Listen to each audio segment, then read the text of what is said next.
시간이 되어서 이제 최우 교수님 모시고 저희 준비한 강의를 듣도록 하겠습니다. 박수로 모시겠습니다. 반갑습니다. 강의 소개받은 최우입니다. 반갑습니다. 송기정 문화도서관은 처음 왔을 뿐만 아니라 사실 창피한장이 있는지도 몰랐어요. 와서 알았습니다. 여기 아마 대충 잘 모르겠지만 이 근처에 사시는 분 아니실까요? 예, 참 좋은데 사시는 것 같아요. 아까 시작 전에 직원 수혜모 잠깐 이야기 나눴는데 제가 그 1월에 새로 이사를 갔는데 그 바로 걸어서 한 5분 거리에 아주 큰 시립도서관이 있어요. 아마 제가 이제 이건 국립도서관 알고 있고 시립도서관이 알고 있거든요. 그러니까 이사가 다음 달에 리모델링을 들어가서 1년 동안 문을 닫는 거예요. 네, 그거 알고 간 건 아니지만은 어쨌든 그래서 서울에 웬만하면 다 걸어서 도서관을 갈 수 있는 데가 있는데 제가 사는 곳은 지금 걸어서 갈 수 없어서 네, 여기 참 부러웠습니다. 네. 오늘 강의하게 된 것은 방금 말씀드린 이 도서관하고 타우마제이라는 철학재단에서 같이 주최한 걸로 알고 있습니다. 이 타우마 와서 보니까 이가 우리나라의 그 저기 잡지들이 그 왜 요즘 잡지 보면 미장원만 있잖아요. 미장원 여성 잡지 말고 우리가 보통 인문 잡지라고 말할 수 있는 잡지들이 꽤 많더라고요. 저도 와서 알았습니다. 그 중에 이제 아니 없어도 괜찮으세요? 네. 그 중에 이제 타우마제인이라고 영어로 써 있는데 아니 제목은 영어로 써져 있고 안에 내용은 한글로 되어 있습니다. 이 잡지를 만드는 철학 재단입니다. 타우마제인이 사실 제가 만든 것만은 아니어서 제가 관여했으면 너무 이렇게 어려운 말 짓지 말라고 썼을 것 같은데 이게 영어도 아니고요. 그리스어입니다. 예, 그리스어로 놀라움, 경이, 놀라움이라는 뜻이랍니다. 소크라테스가 뭐 저기 일반인들이 그 가장 많이 하는 서양 철학자로 중에는 소크라테스를 꼽을 수 있지 않겠습니까? 예, 일반인들만 가장 많이 꼽는 유명한 철학자가 아니라 아마 철학자, 전문 철학자들에게도 철학자 중에 누가 가장 뛰어나냐고 물어보면 아마 뭐 다는 아니겠지만 그래도 한 10명 중에 한 5-6명 이상은 소크라테스를 꼽습니다. 역시 철학자들도 거기에 의견이 일치하는데 그 소크라테스에 남긴 책 중에 거기에 그런 말이 남아 있습니다. 철학은 놀라움에서 시작한다. 예, 놀라움에서 시작한다. 사실 소크라테스 시절의 철학은 사실 우리가 지금 오늘 강의하려고 저는 이제 여기 강원대 자유전공학부 교수지만 자유전공학부에서 철학을 가르치고 있어요. 철학 교수입니다. 예. 근데 이제 그 소크라테스가 말하는 철학은 좁은 의미에서 지금 제가 전공하고 있는 철학이라는 뜻도 되지만 사실은 무슨 뜻이 더 가깝냐면 학문이라는 뜻입니다. 학문. 그러니까 학문을 할 때 시작은 놀라면서 시작한다. 놀라니까 뭘 하는 거죠. 너무 당연한 거, 뻔한 거 이런 걸 가지고 우리가 시작을 할 수가 없죠. 방금 제가 이제 철학이 곧 학문이라는 뜻이었다. 그 당시에는 그랬다고 하지 않습니까? 그 흔적이 지금도 남아있는 게 있습니다. 그 흔적이 철학 이퀄 학문이라는 흔적이 어디에 있냐면은 대학에서 이제 대학교 졸업하면 뭐라고 부릅니까? 학위를 부르는 이름이 있습니다. 대학을 졸업한다. 학사라고 불러요. 요즘 잘 안 쓰는 거야. 왜? 다 학사예요. 대학 안 나오는 게 별로 없어서. 예. 근데 그 여기 좀 연식이 있으신 분들은 아실 텐데 1970년대만 하더라도 대학 나온 사람들은 별로 없었잖아요. 예. 그뿐만 아니라 연예인들이 가수나 이런 사람들이 대학 나온 사람들은 더 드물었단 말이에요. 신기한 거죠. 예. 그래서 대학 나온 가수를 뭐라고 부르는지 아세요? 대학 나온 가수들 부를 때 맨날 다 젊으신 분들이랑 기억을 보냈어요. 학사가서로 부르세요. 학사가서. 예. 대학 나온 사람 신기한 거야. 혹시 아시는 분 있어요? 학사가서는 떠본 사람? 네? 아니 주요미 때만 하더라도 그래도 대학 나온 사람 많았어요. 주요미 때만 아니고 1970년대. 예. 갑자기 생각 안 나는데 그 대머리 총각이나 노란 샤츠 입은 사람이 같은 분 있어요. 김선. 네. 거기가 고대 심지어 그냥 대학도 아니고 고대 법대 나온. 예. 그리고 세희주 씨 같은 거. 서울대 법대 나온 이런 사람들 학사가 들었죠. 예. 그때는 학사가 드물어요. 아니 그 말하는 게 아니라 학사 다음을 주고 그 다음에 또 대학원 들어가면 무슨 학위를 받습니까? 석사를 받아요. 2년 동안 다니면. 그 다음에 또 받는 게 뭘까요? 박사입니다. 이 박사를 영어로 뭐라 하는지 아세요? 대학에서 박사거든요. 닥터라고 하는데 정확한 이름은 PhD라고 합니다. PhD. 예, PhD. 이때 D가 닥터고 PH가 필로소피입니다. 예, 철학 박사예요. 아니 너는 대학에서 저기 기계공학을 공부했는데 왜 PhD를 주지? 나는 기계공학을 전공했는데 왜 철학 박사를 주지? 학문을 내서 박사를 받았다는 뜻이야. 학문을 내서 박사를 받았다고요. 네, 그래서 그 우리나라 초대 대통령이 누구인지 아세요? 이승만 대통령 부르는데 가끔 이승만 대통령이라고 가끔이 아니라 이승만 대통령 안 부르고 다르게 부르는 분도 있습니다. 이승만 박사라고 더 많이 불러요. 네, 그 당시도 그랬어요. 네, 1950년대에도 이승만 박사, 이승만 박사. 무슨 박사인지 아세요? 철학 박사라고 많이 불렀어요. 그래서 그분이 철학 전공이니까 알고 있는데 정확하게는 철학 박사는 맞는데 정확하게 말하면 철학 박사가 아니라 PhD를 받은 거예요.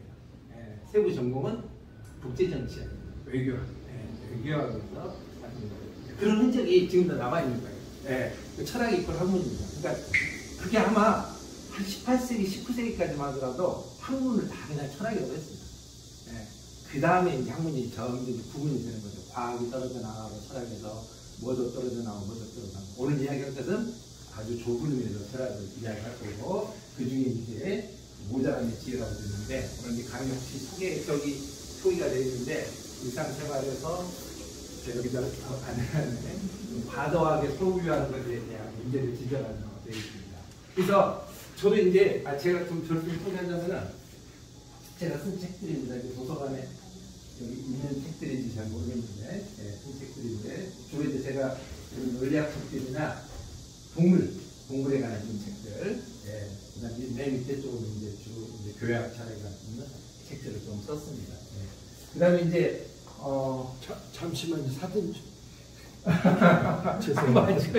저기 인터넷 서점 뭐 교보문고나 저기 S24 같은 데 가면은 최훈이라고 치면 이거보다 훨씬 많이 나오거든. 한 몇십 점. 왜 그런지 아세요?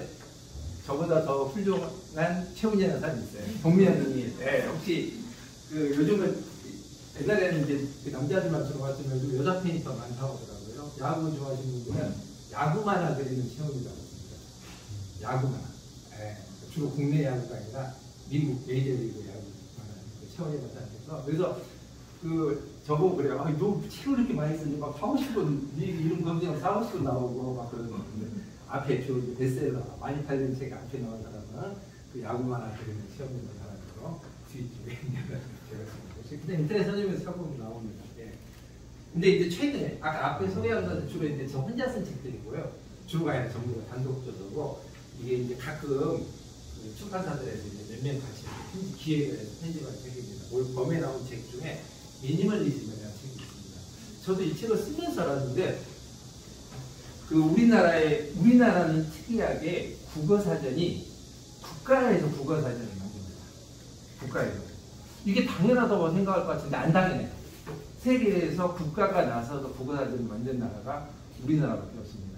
여러분 영어에서 제일 권위 있는 사전이 뭐인지 아십니까? 영어 사전 중에 제일 권위 있는 사전 옥스퍼드입니다. OET라고 약자라고 해요. 옥스퍼드 잉글리시 딕셔너리.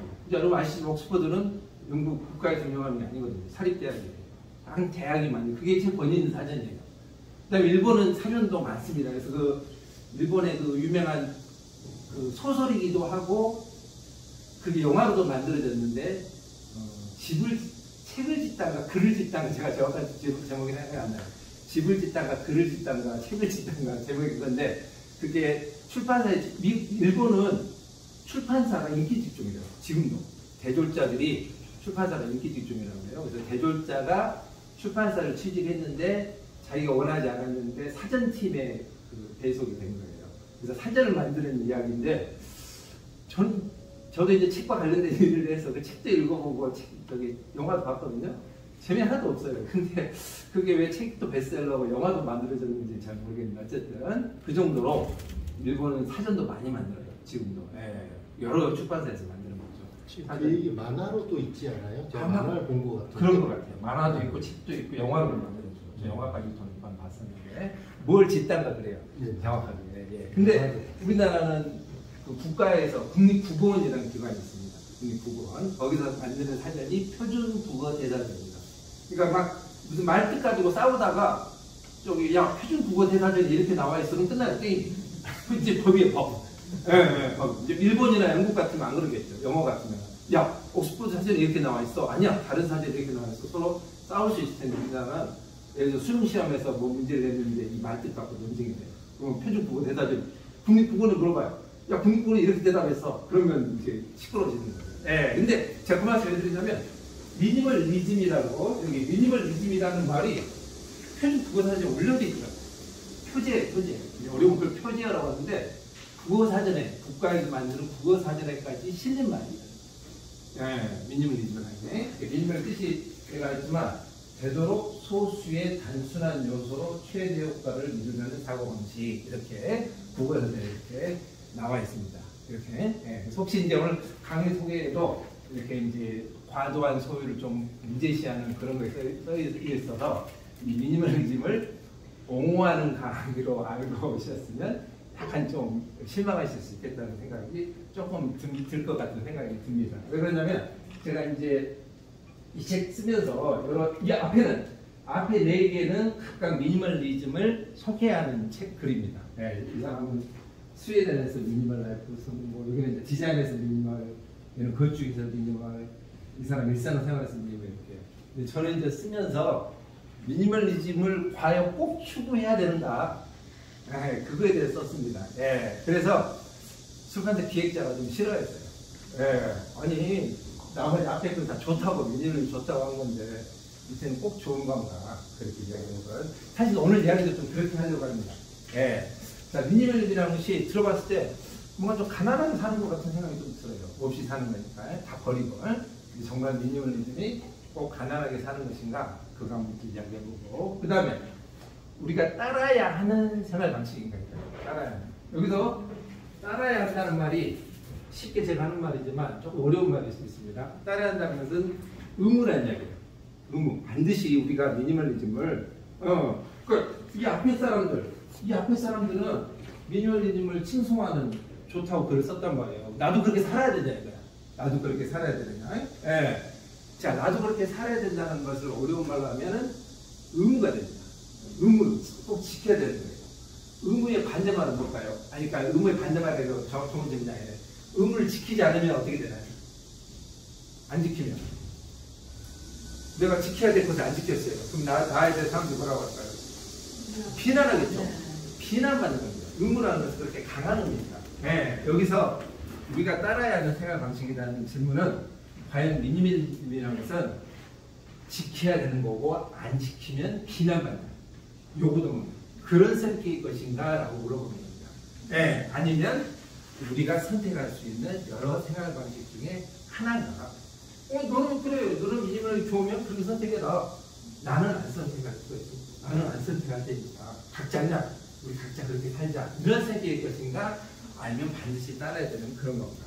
이거랑 같이 좀 이야기를 해보자는 겁니다. 예. 그래서 한번 이 말 방금 드리는 이게 이제 오늘 포인트니까 이걸 좀 더 구체적으로 이야기해 볼게요. 아마 제가 그냥 취향이라고 이름을 붙여봤습니다. 의무의 반대를 갖다가 취향이라고. 그러니까 의무는 반드시 따라야 되는 거예요. 안 따르면 비난받는 거예요. 따른다고 해서 칭찬받을까요? 따르면? 예를 들어서 여러분 거짓말 하지 말라. 아주 중요한 사람 죽이지 말라 마찬가지고. 사람 안 죽이고 살아요. 산다고 해봐요. 사람 안 죽이고 살아요. 칭찬 받습니까? 뭐 칭찬까지는 안 받지. 그냥 뭐 당연한 거니까. 거짓말 안 하고 살아요. 그것도 뭐 당연한 거니까 칭찬까지는 안 하죠. 근데 안 지키면 거짓말 하지 말아야 되는데 거짓말 안 했어요. 사람 죽이지 말라고 했는데 사람 죽였어요. 그러면 비난받죠. 비난받는 정도를 떠나서 이제 아주 정도가 심하면 처벌도 받는 거죠. 법적인 처벌을. 이런 게 이제 의무입니다. 그거보다 좀 더 여기는 안 써놨는데 하면 칭찬받지만 안 해도 꼭 비난하지 않는 행동도 있어요. 하면 칭찬받지만 꼭 안 해도 비난까지는 안 받는 거. 예를 들어서 뭐 이건 너무 얇으니까 좋은 비유 아닌데 강에 사람이 빠졌는데 가서 구해주는 거예요. 또는 불난 집에 아기가 갇혀있는데 가서 구해주는 거예요. 하면은 칭찬받죠. 근데 안 한다고 해서 비난받지는 않잖아요. 우리가 보통 사람들은 할 수 없는 행동입니다. 그런 행동을 뭐라고 붙이면 좋을까요? 이를 많이 붙인다면. 여기는 안 써놨는데 그냥 말 나온 김에 제가 한 거예요. 선행. 그렇죠. 선행이라 할 때 선행. 선행은 조금 약한 거예요. 선행보다.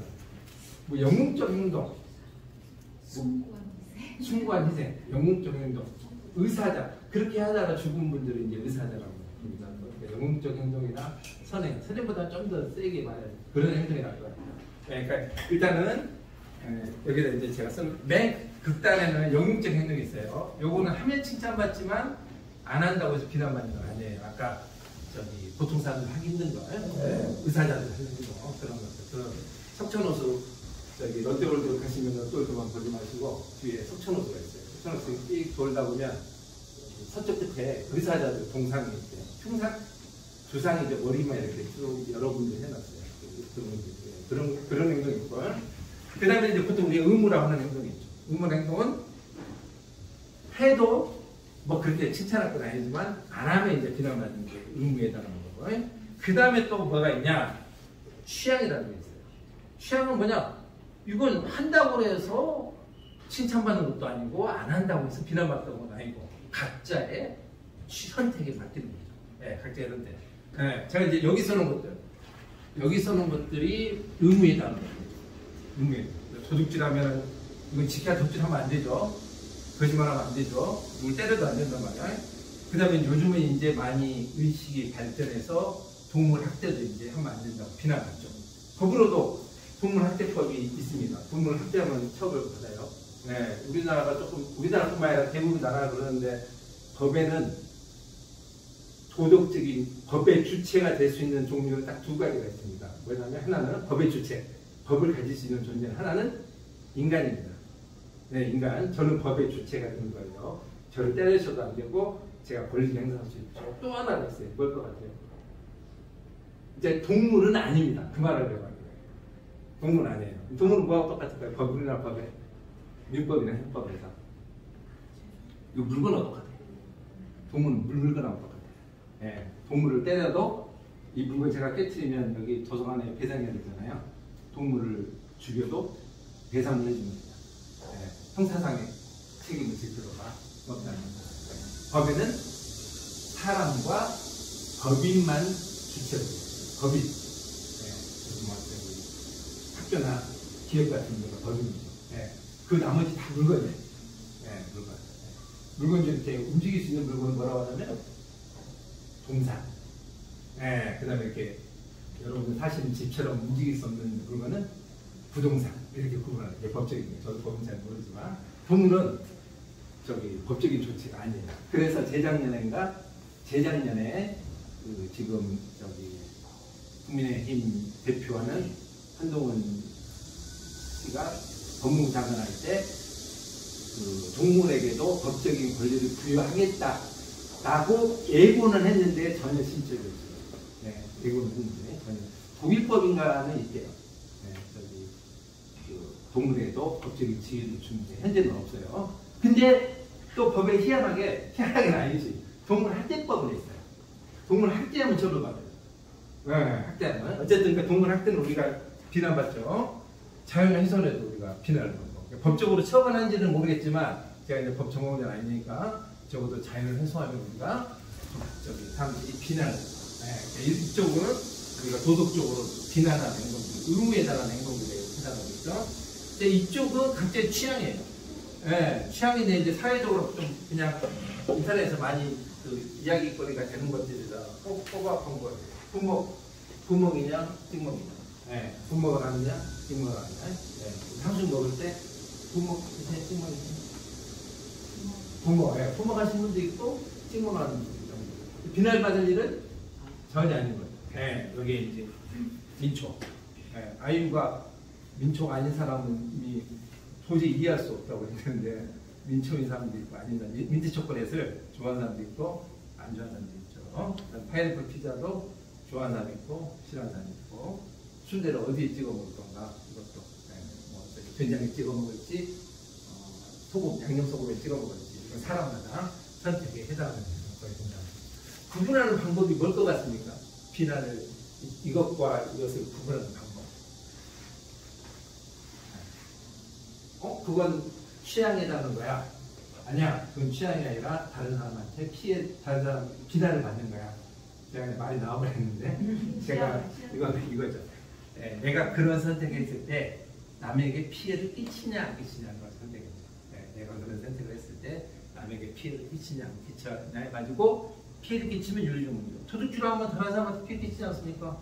그죠? 네. 그다음에 동물 학대하면 동물 다른 사람이라고 했지만 다른 존재죠. 다른 존재를 고통스럽게 하죠. 이건 윤리적으로 비난을 받아야 되죠. 그런데 내가 민트 초콜릿을 좋아한다고 해서 다른 사람한테 비난 받을 일은 전혀 없죠. 뭐 약간의 실망감을 느낄 수 있을 거예요. 어떻게 아이유가 내가 민초파가 반민초단이라고 한다면 어떻게 아이유가 민초를 좋아할 수 있냐 라고 실망감을 느낄 수 있지만 그걸 제외하고는 누구한테 피해 끼치는 건 없으니까 여기는 취향이라고 하는 거지. 네, 취향. 제가 이제 취향이라고 쓰는 게 좀 왜 그 개취란 말 많이 쓰잖아요. 개인의 취향이라고. 누가 이제 인터넷 게시판에 누구 참 예뻐요, 잘생겼어요. 밑에 제 답글 가리다니 개취 존중합니다. 개인의 취향 존중합니다. 이런 거 있거든요. 개인의 취향이 좀 해당돼요. 근데 좀 어려운 것들이 있어요. 따지기 힘든 여기에다 이건 취향일까 윤리의 문제일까? 게으른 사람이 있어요. 게으른 것은 취향의 문제일까요? 윤리적으로 비난받는 문제일까요? 어떤 사람 게을러요. 취향 아닐까요? 내가 게을러서 남한테 피해 끼치는 건 없잖아요. 물론 크게 보면 우리 사회가 더 발전해야 되는데 네가 게을러서 발전을 못한다고 비난할 수도 있는데 그런 식으로 하면 우리 다 비난받아들여요. 그잖아요. 여러분들 다들 한 명 한 명 더 잘할 수 있는데 너 왜 또 안 해? 이런 비난할 수 있잖아요. 너 지금보다 더 열심히 살아서 우리 사회에 큰 기여를 할 수 있는데 왜 안 살아? 비난받을 수 있잖아요. 그러니까 이건 아마 취향일 거예요. 아니 그런 생각이 들어요. 음주는 어때요? 비난. 술 마시면 비난받아요. 제가 많이 받는 비난이. 아니 가족들한테는 비난받아요. 가족이나. 아니 그러니까 술 마시고 이체 행동으로 간다면은 비난이 없겠지만 그 술 때문에 받는 비난이 아니지. 네, 술을 들여서 누구를 때리거나 그럴 때 이제 비난이 받는 거예요. 우리 사회가 음주와 담배는 허용이 되는 거예요. 그러니까 이제부터 어려워지는 거예요. 마약은 어떠냐는 거야. 네. 마약 불미 비난받는단 말이에요. 근데 마약하고 담배가 무슨 차이가 있느냐라고 자꾸 물어보게 하는 거예요. 네. 담배도 저기 내가 피웠는데 내 몸만 상하는데 누구한테 피해 끼치는 거 없잖아요. 그래서 저기 윤리적인 비난을 하지 않는단 말이에요. 근데 마약도 내 몸만 상하는데 왜 마약은 비난할까? 윤리적 비난 정도가 아니죠. 법적으로 처벌까지 합니다. 물론 이제 마약이 그 2차적인 피해가 많이 있어서 그러긴 하는데 특히나 이제 저기 미국 같으면은 이렇게 한 5개 주는 이미 마약 중에 사실 마약은 분리도 안 하는데 대마라고 법이 대마관리법이 따로 있어요.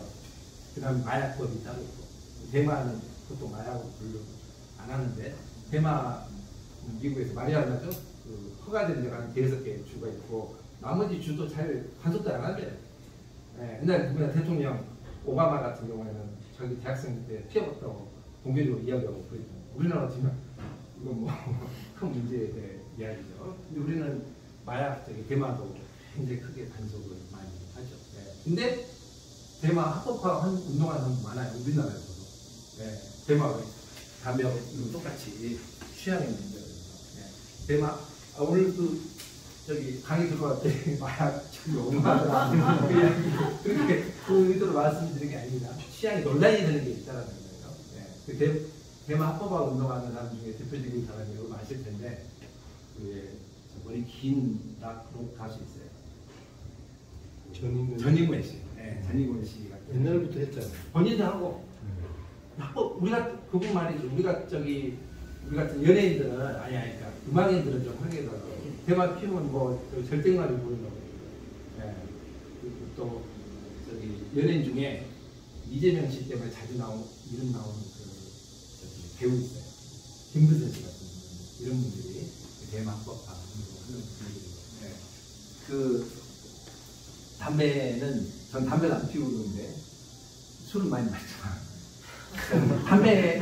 담배와 대마의 기능이 완전히 다르대요. 담배는 피우면 이게 집중하게 만든대요. 컨센트레이트, 정신을 집중시킵니다. 대마는 거꾸로 해요. 이렇게 릴렉스 시킨다고 하더라고요. 전혀 다른 거예요. 그래서 아마 우연일 것 같아. 그 근대 국가가 생기면서, 아니면 이야기가 안 되면 딴 이야기 했어요. 근대 국가가 생기면서 국가가 중립다 금지하거나 중립다 허용하거나 그럴 것 같은데 대부분의 나라가 담배를 허용하면서 대만 금지해. 미국만 그 대만 허용하기 시작했지만 왜 그럴 것 같아? 왜 담배는 허용하면서 대만 금지하는 거야? 제 추측인데 방금 한 그 이유일 것 같아요. 대만 담배는 피우면 열심히 일하거든요. 예, 우리 국민들을 열심히 국민들이 열심히 일을 해야 나라가 발전할 거예요. 예, 대만 거꾸로 내에서 퍼진다고. 그러니까 연예인들 같은 사람도 좋겠지, 예술하는 사람들. 일반인들이 그렇게 해서는 열심히 일하는 거예요. 아마 제 추측인데 그럴까지 생각해요. 어쨌든 이게 이제 좀 논란이 되는 거란 말이에요. 자, 이제 오늘 이야기하려는 것도 마찬가지입니다. 미니멀리즘이 의무에 해당하는가, 취향에 해당하는가, 그걸 한번 생각해 보자는 거예요. 예를 좀 든 거예요. 네, 이런 것들은 하면 안 되는, 지켜야 되는 의무고, 이걸 하면 안 되는 의무고, 이런 것들은 취향이고, 그 다음에 논란이 되는 것도 있어요. 네, 중간에 이제 그 바운더리에 해당하는 논란이 되는 것들이. 근데 미니멀리즘은 과연 지키면 안 되는, 비난받아야 되는 건가, 아니면 그건 이런 것처럼 내가 북먹을 하든 찍먹을 하든 선택하는 그 중에 하나인 건가, 한번 그걸 한번 생각해 보겠다는 겁니다. 나중에 이제 여기 그 나의 취향에 남에게 피해 끼칠 때 윤리적 문제가 생긴다고 그랬잖아요. 나중에 다시 이야기할 텐데, 여기 이제 그 윤리적 출연이라는 것은 다른 사람한테, 뒤에 가면 아까 우리가 오늘 이제 철학가니까 유명한 철학자 한두 명 또 이야기할 텐데, 앞에 이제 소크라테스 이야기 했잖아요. 뒤에 칸트라는 사람이 한 번 더 나올 겁니다. 근데 여기서도 비교하면 칸트가 윤리적인 의무가 되려면 뭘 해야 된다고 했냐면, 쉽게 말해서 보편화가 가능해야 된다고 이야기했습니다. 보편화해야 된다는 말은 나한테만 일반화, 다른 사람한테도 적용할 수 있어야 되는 거예요. 나도 그럴 테니 너도 그러게라는 거예요. 네, 나도 그럴 테니 너도 그래. 나도 너 안 때릴 테니까 너도 나 때리지 마. 이게 도덕의 가장 기본이다. 쉽게 말하는 거예요. 이제 좀 이따 칸트가 한 말을 이렇게 따옴표에서 보실 텐데, 약간 어려울 수 있지만 쉽게 말하면 보편한다. 두루두루 누구의 나도 안 때릴 테니까 너도 나 때리지 마. 이런 게 두루두루 적용할 수 있는 거예요. 보편할 수가 있는 거죠. 근데 이런 것은 그럴 수가 없잖아요. 나도 분먹할 테니까 너도 분먹해.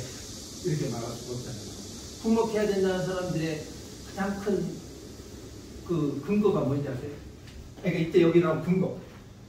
내가 그런 행동을 했을 때 이유를 제시할 수 있어요. 너 나 때리지 마. 왜? 뭐라고 대답을 되겠어요?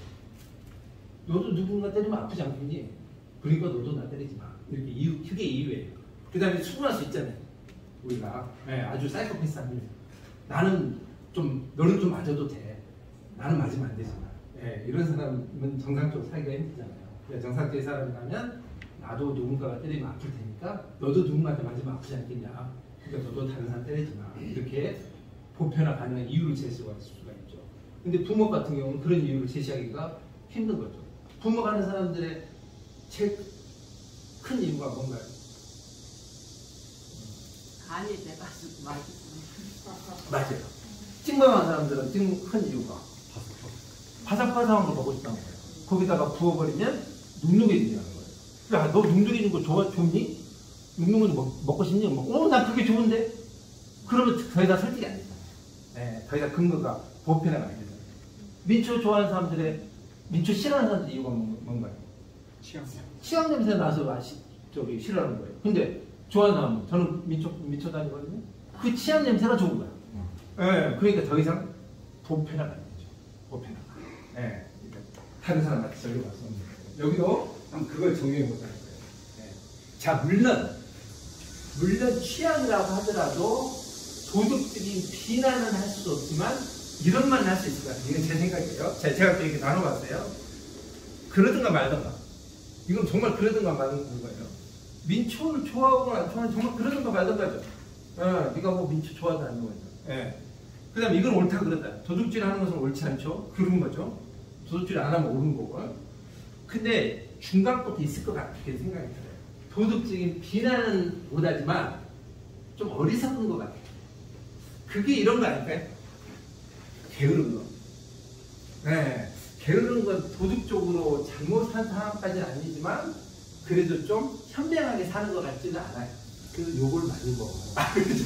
아니 여기서 동의 안 하시는 분도 계실 거예요. 그 버트란드 러셀이라고, 그러니까 노벨 문학상이 문학자들한테 주는데 보통은 소설가, 시인,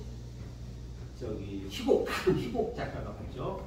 아주 드물게 가끔 다른 영역에서 나와요. 몇 년 전에 왜 작사가 밥 딜런 형이 받았죠. 작사가 이제 아마 시인이라고 생각해서 좋겠죠. 근데 철학자들도 한 3명인가가 받았습니다. 네, 저기 노벨 문학상 중에 혹시 아세요? 철학자 중에 받은 철학자. 이름 들어보면 다 아는 유명한 사람이에요. 일반인들한테도 많이 읽히는 책이니까 받은 거죠. 네.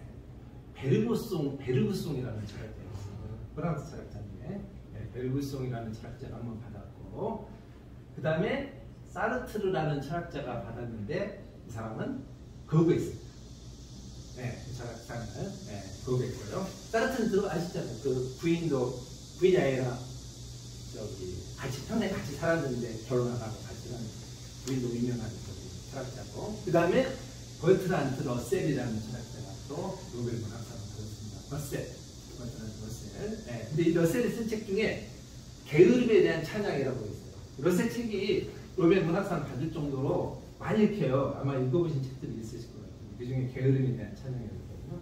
보통 우리 현대인들은 게으름을 좀 약간 도덕적 비난까지는 안 하더라도 약간 좀 죄악시하잖아요. 예, 현명하지 못하다는 걸. 근데 아니다. 오히려 찬양하는 책이거든요. 예, 그러니까 약간 논란은 될 수가 있다는 거예요. 그렇지만 많은 사람들은 그래도 현명하다고 이야기를 하죠. 이런 건. 그럴 때 철학자들이 프루덴스라는 말을 씁니다. 예, 실천적인 지혜라는 거예요. 아리스토텔레스 이야기인데 실천적인 지혜가 있다고 해요. 그러니까 이게 실천적인 지혜는 여기에다가지 여기 옳다 그르다는 아니에요. 예. 지금은 없어졌는데 보험사 중에 프루덴셜 생명이라는 보험사가 있었어요. 없어진 게 아니라 다른 회사에 합병된 이름이 바뀌었죠. 그 프루덴셜이라는 이름을 그래서 붙인 것 같은 생각이 들어요. 보험을 드는 게 현명한 거예요. 보험을 안 드는 것은 어리석고. 예. 그래서 아마 붙인 것 같은 생각이 들어요. 그러니까 지금 이제 미니멀리즘이 이 중에 어디에 해당하는지 한번 좀 생각을 해보자는 겁니다. 오늘 이야기할 게. 자, 근데 성현들은, 성현이라는 것은 성이라고 현인. 성인급은 예수 석가모니 이 정도 돼야 성인급이죠. 그 정도는 아니더라도 현인급. 그 두 사람 합한 사람을 성현이라고 한다고 합니다. 성현들은 대체로 미니멀리즘을 많이 찬양했어요. 대체로. 뭐, 여러분 잘 아시지만 석가모니 같은 거는 대체로 가장 유명한 분이죠. 왕자님이었는데 얼마든지 잘 살 수 있었는데 그걸 다 버리고 갔죠. 내 것으로 생각한 것을 버리고 물질의 의미를 부여하지 않으면 거기서 고통과 근심에서 벗어난다. 불교의 가르침이 대체로 이거죠. 뭘 버리라고 하는 거예요. 그 다음에 이제 예수님은 아예 구체적으로 말했어요. 버리라는 거. 아주 구체적으로. 여기 산상수훈이라고, 교회 다니시는 분이 더 잘 아시겠지만 산에서 제자들을 가르쳐서 산상설교라고도 하고 산상수훈이라고 하는데 거기서 한마디로 아니 구체적으로 재물을 땅에 쌓아주지 말고 이렇게 아주 구체적으로 이야기를 했어요. 그거 놔두면은 나중에 그런 거 없이 재물은 하늘에다 쌓아두지 땅에다 쌓아두지 말고 이렇게 했어요. 그 다음에 이건 좀 약간 추상적인 말인데 이제 비유를 써서 보통 사람들이 알아듣기 아주 쉽게 이야기했죠. 부자가 하느님 나라에 들어가는 것보다 낙타가 바늘길을 다 빠져나가는 것이 더 쉬울 것이다. 이런 말. 그래서 그 유명한 부자 중에 하나가 예수 따라오겠다고, 제가 예수님 제자가 어떻게 하면 될 수 있습니까? 하니까 뭐라고 해요? 네가 가진 거 다 버리고 와라. 그랬지 않습니까? 그랬더니 가서 할 말했어요. 안 갔죠. 막 머뭇머뭇했어요. 그랬더니 그럼 절반만 버리고 와라. 그래도 역시 또 머뭇머뭇하고 안 갔죠. 보통 사람들은 버리고 따라가니까 굉장히 어려운 것을 이야기하는 거죠. 어떤 책에 보니까 이게 번역을 잘못한 거래요. 낙타가 바늘길을 빠져나가는 거에서 낙타는 그 번역을 잘못한 거고 밧줄이 맞대요. 아니 그렇게 주장한다면서. 근데 밧줄이 바늘길 빠져나갈 수 있어요? 그게 그거지. 어려운 것은 다 똑같아요. 그러니까 예수님이 그렇게 다 버린 거 아니다라고 그 말하려고 이렇게 그렇게 말한 사람이 있는데 뭐 낙타가 됐든 밧줄이 됐든 바늘길 못 빠져나가는 건 똑같죠. 그만큼 이제 따라가기가 힘들다는 거예요. 그러니까 아마 그 교회 열심히 옛날 지금도 마찬가지지만 예수님이 이렇게 말하니까 과연 예수님의 의도가 뭘까를 자꾸 이렇게 다시 분석하는 일을 많이 했던 것 같아요. 우리가 현대 사회에서 아니 옛날도 마찬가지죠. 교회 다니면서 재산 안 갖기는 쉽지 않잖아요. 어떻게 예수님 말씀 중에 어떻게 재산을 가질 수 있을까 막 그런 막 논쟁을 많이 벌이는 거예요. 제가 대학생 때 나온 소설인데 지금 장미의 이름이라는 소설이 있어요.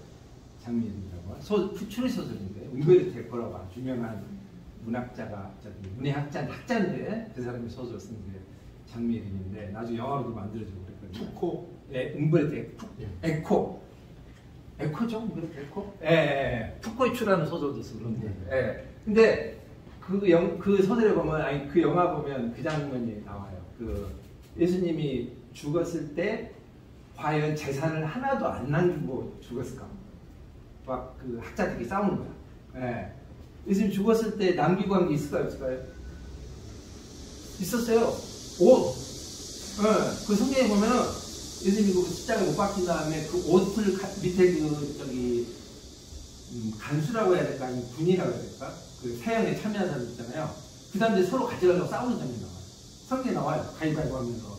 가위바위보는 안 나오겠지. 서로 자기 거라고 그거 가져가려고. 네, 그래서 예수님이 돌아가실 때 재산을 가지고 있었다. 옷이라도 갖고 있었다. 아니다. 그것을 재산이라고 할 수 있느냐. 이거 가지고. 그러니까 조금이라도 예수님이 재산을 가지고 있었다는 쪽으로 자꾸 해석하고 싶은 사람들이 있는 거죠. 이렇게 심하게 말했을 때 이렇게 생각하는 거죠. 어쨌든 석가모니도 그렇고 예수도 그렇고 예수님도 그렇고 뭔가 버리라고 이야기를 자꾸 한 거죠. 실컷 재산해봐야 아까 돌아갔을 때 5단벌 갖고 있는 그거죠. 네. 그 다음에 현재 들어서는 여러분 잘 아시는 소로 같은 사람 월든이라는 책에서 이제 그 사람은 다 버리고 시골 우리 집 완전 시골에 호숫가에 가서 산 거죠. 오두막집 하나 지어놓고 그게 이제 소로라는 사람이고 그 정도가 아니라 국가의 법도 안 지키는 거예요. 그때 이제 다른 나라하고 전쟁 일으키니까 나는 저런 나라의 명령을 따를 수 없다고 해가지고 벌금 안 따라서 세금 내라고 세금 안 내가지고 벌금 내고 뭐 그랬단 말이에요. 소로라는 사람이 대표적인 문제이고 현대에서는 이제 법정 스님이 무소유를 갖다 실천한 대표적인 사람으로 우리가 알고 있죠. 그래서 이거 빗대서 왜 올리려고 굉장히 큰 유명한 스님이었는데 나중에 알고 보니까 재산 많은 걸로 밝혀진 스님이 한 분 있었죠. 태민 스님인가? 네, 그래서 그 사람은 풀소유라고 자꾸 이제 비아냥하게 부르고 법정 스님은 무소유 실천한 거고 실제 이제 그 가장 유명한 수필 거기 보면은 누군가로부터 난 화분 받았는데 매출해 보니까 화분 물 안 주고 온 게 생각나고 물 안 주고 온 게 생각나는 건지 비가 와서 안 들어놓은 게 생각나는지 제가 잘 기억이 안 나는데 계속 집착하게 되는 거죠. 그러니까 무언가를 소유하면 집착하게 된다. 그 이야기를 하시려고 이야기하는 거죠.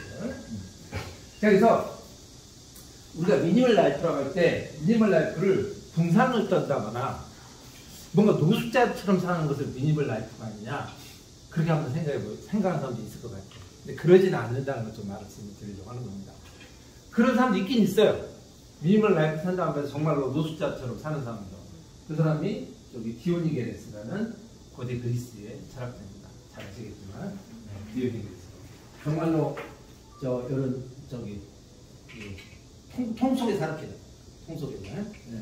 걔들이 옆에 있는 게 견유학파라고 해서 걔가 옆에 있는 건데 유명한 일화 아시죠? 이 당시에 유명한 그러니까 아까 말한 소크라테스라는 철학자의 제자가 누구냐면 역시 유명한 철학자입니다. 들어보셨습니다. 소크라테스가 가르친 제자가 소크라테스는 평생 책을 하나도 안 썼어요. 우리가 아는 유명한 사람들은 책을 하나도 안 썼어요. 아주 유명한 사람들. 예수님 책 쓴 게 있어요. 우리가 보통 세계 4대 성현이라고 하면은 예수님, 석가모니, 부처님, 마호메트, 그다음 소크라테스를 넣기도 하고 뭐 다른 사람들도 넣었는데 이 세계 4대 성인의 공통점이 다 책을 한 권도 안 썼다는 거예요. 아, 공자님은 넣긴 한다. 공자님 책을 하나도 안 썼어요. 석가모니 부처님도 책 쓴 게 없고 예수님도 쓴 게 없고 소크라테스도 안 썼어요. 근데 우리가 소크라테스 사상을 지금 알고 있거든요. 어떻게 할까요? 소크라테스의 제자인 플라톤이 그걸 다 글로 남겼어요. 네, 글로 남겼어요. 마찬가지로 예수님도 예수님이 남긴 글들을 제자들이 여러 제자들이 이제 그 쓴 게 지금까지 전해져 오죠. 석가모니도 마찬가지로 뭐 용수나 이런 사람들이 쓴 게 전해져 오고 제자를 달려야 돼요. 그래서 전하는 거죠. 글을 써야 돼. 아니, 본인은 안 쓰더라도 글을 써야 자기 생각이 후대한테 전달돼요. 이순신하고 옹균 중에 옹균이 나쁜 놈이에요. 왜 그런지 아세요? 이순신 그걸 썼거든, 글로. 옹균이 나쁜 놈이라고. 예, 이순신 그 나중에 보면 옹균 나쁜 놈이라는 내용이 굉장히 많이 나와요. 예, 옹균은 그런 글을 안 썼거든. 아, 실제로도 옹균 이순신이 훨씬 훌륭한 보이지만 그 글로 써야 돼, 안겨야 돼. 뭐, 그러니까 요즘 이제 글이 아니라 다른 예체들도 있으니까. 어쨌든 소크라테스의 제자는 플라톤이에요. 플라톤이 그걸 다 글로 써야지고 남겼어요. 플라톤의 제자도 역시 훌륭한 또 철학자입니다. 아주면 아까 제가 한번 얼핏 말했는데 프루덴셜이라는 말은 아리스토텔레스라는 또 훌륭한 제자입니다. 아리스토텔레스. 그 다음에 아리스토텔레스가 가르친 제자가 있어요. 이제 철학자가 아니고 우리나라도 옛날에 조선시대에 세자가 있으면 그 당시에 가장 유명한 학자, 유학자를 초빙해서 가르쳤다고 하잖아요. 아리스토텔레스도 그 당시에 이미 훌륭한 철학자였기 때문에 그 당시 궁중에서 불러다가 왕자를 가르치게 했어요. 그 왕자가 나중에 아주 유명한 왕이 됩니다. 대왕, 그냥 왕이 아니라 대왕이 없을 정도. 아시죠? 누굽니까? 알렉산더 대왕입니다. 네, 제가 학교 다닐 때는 알렉산더 대왕이라고 배웠습니다.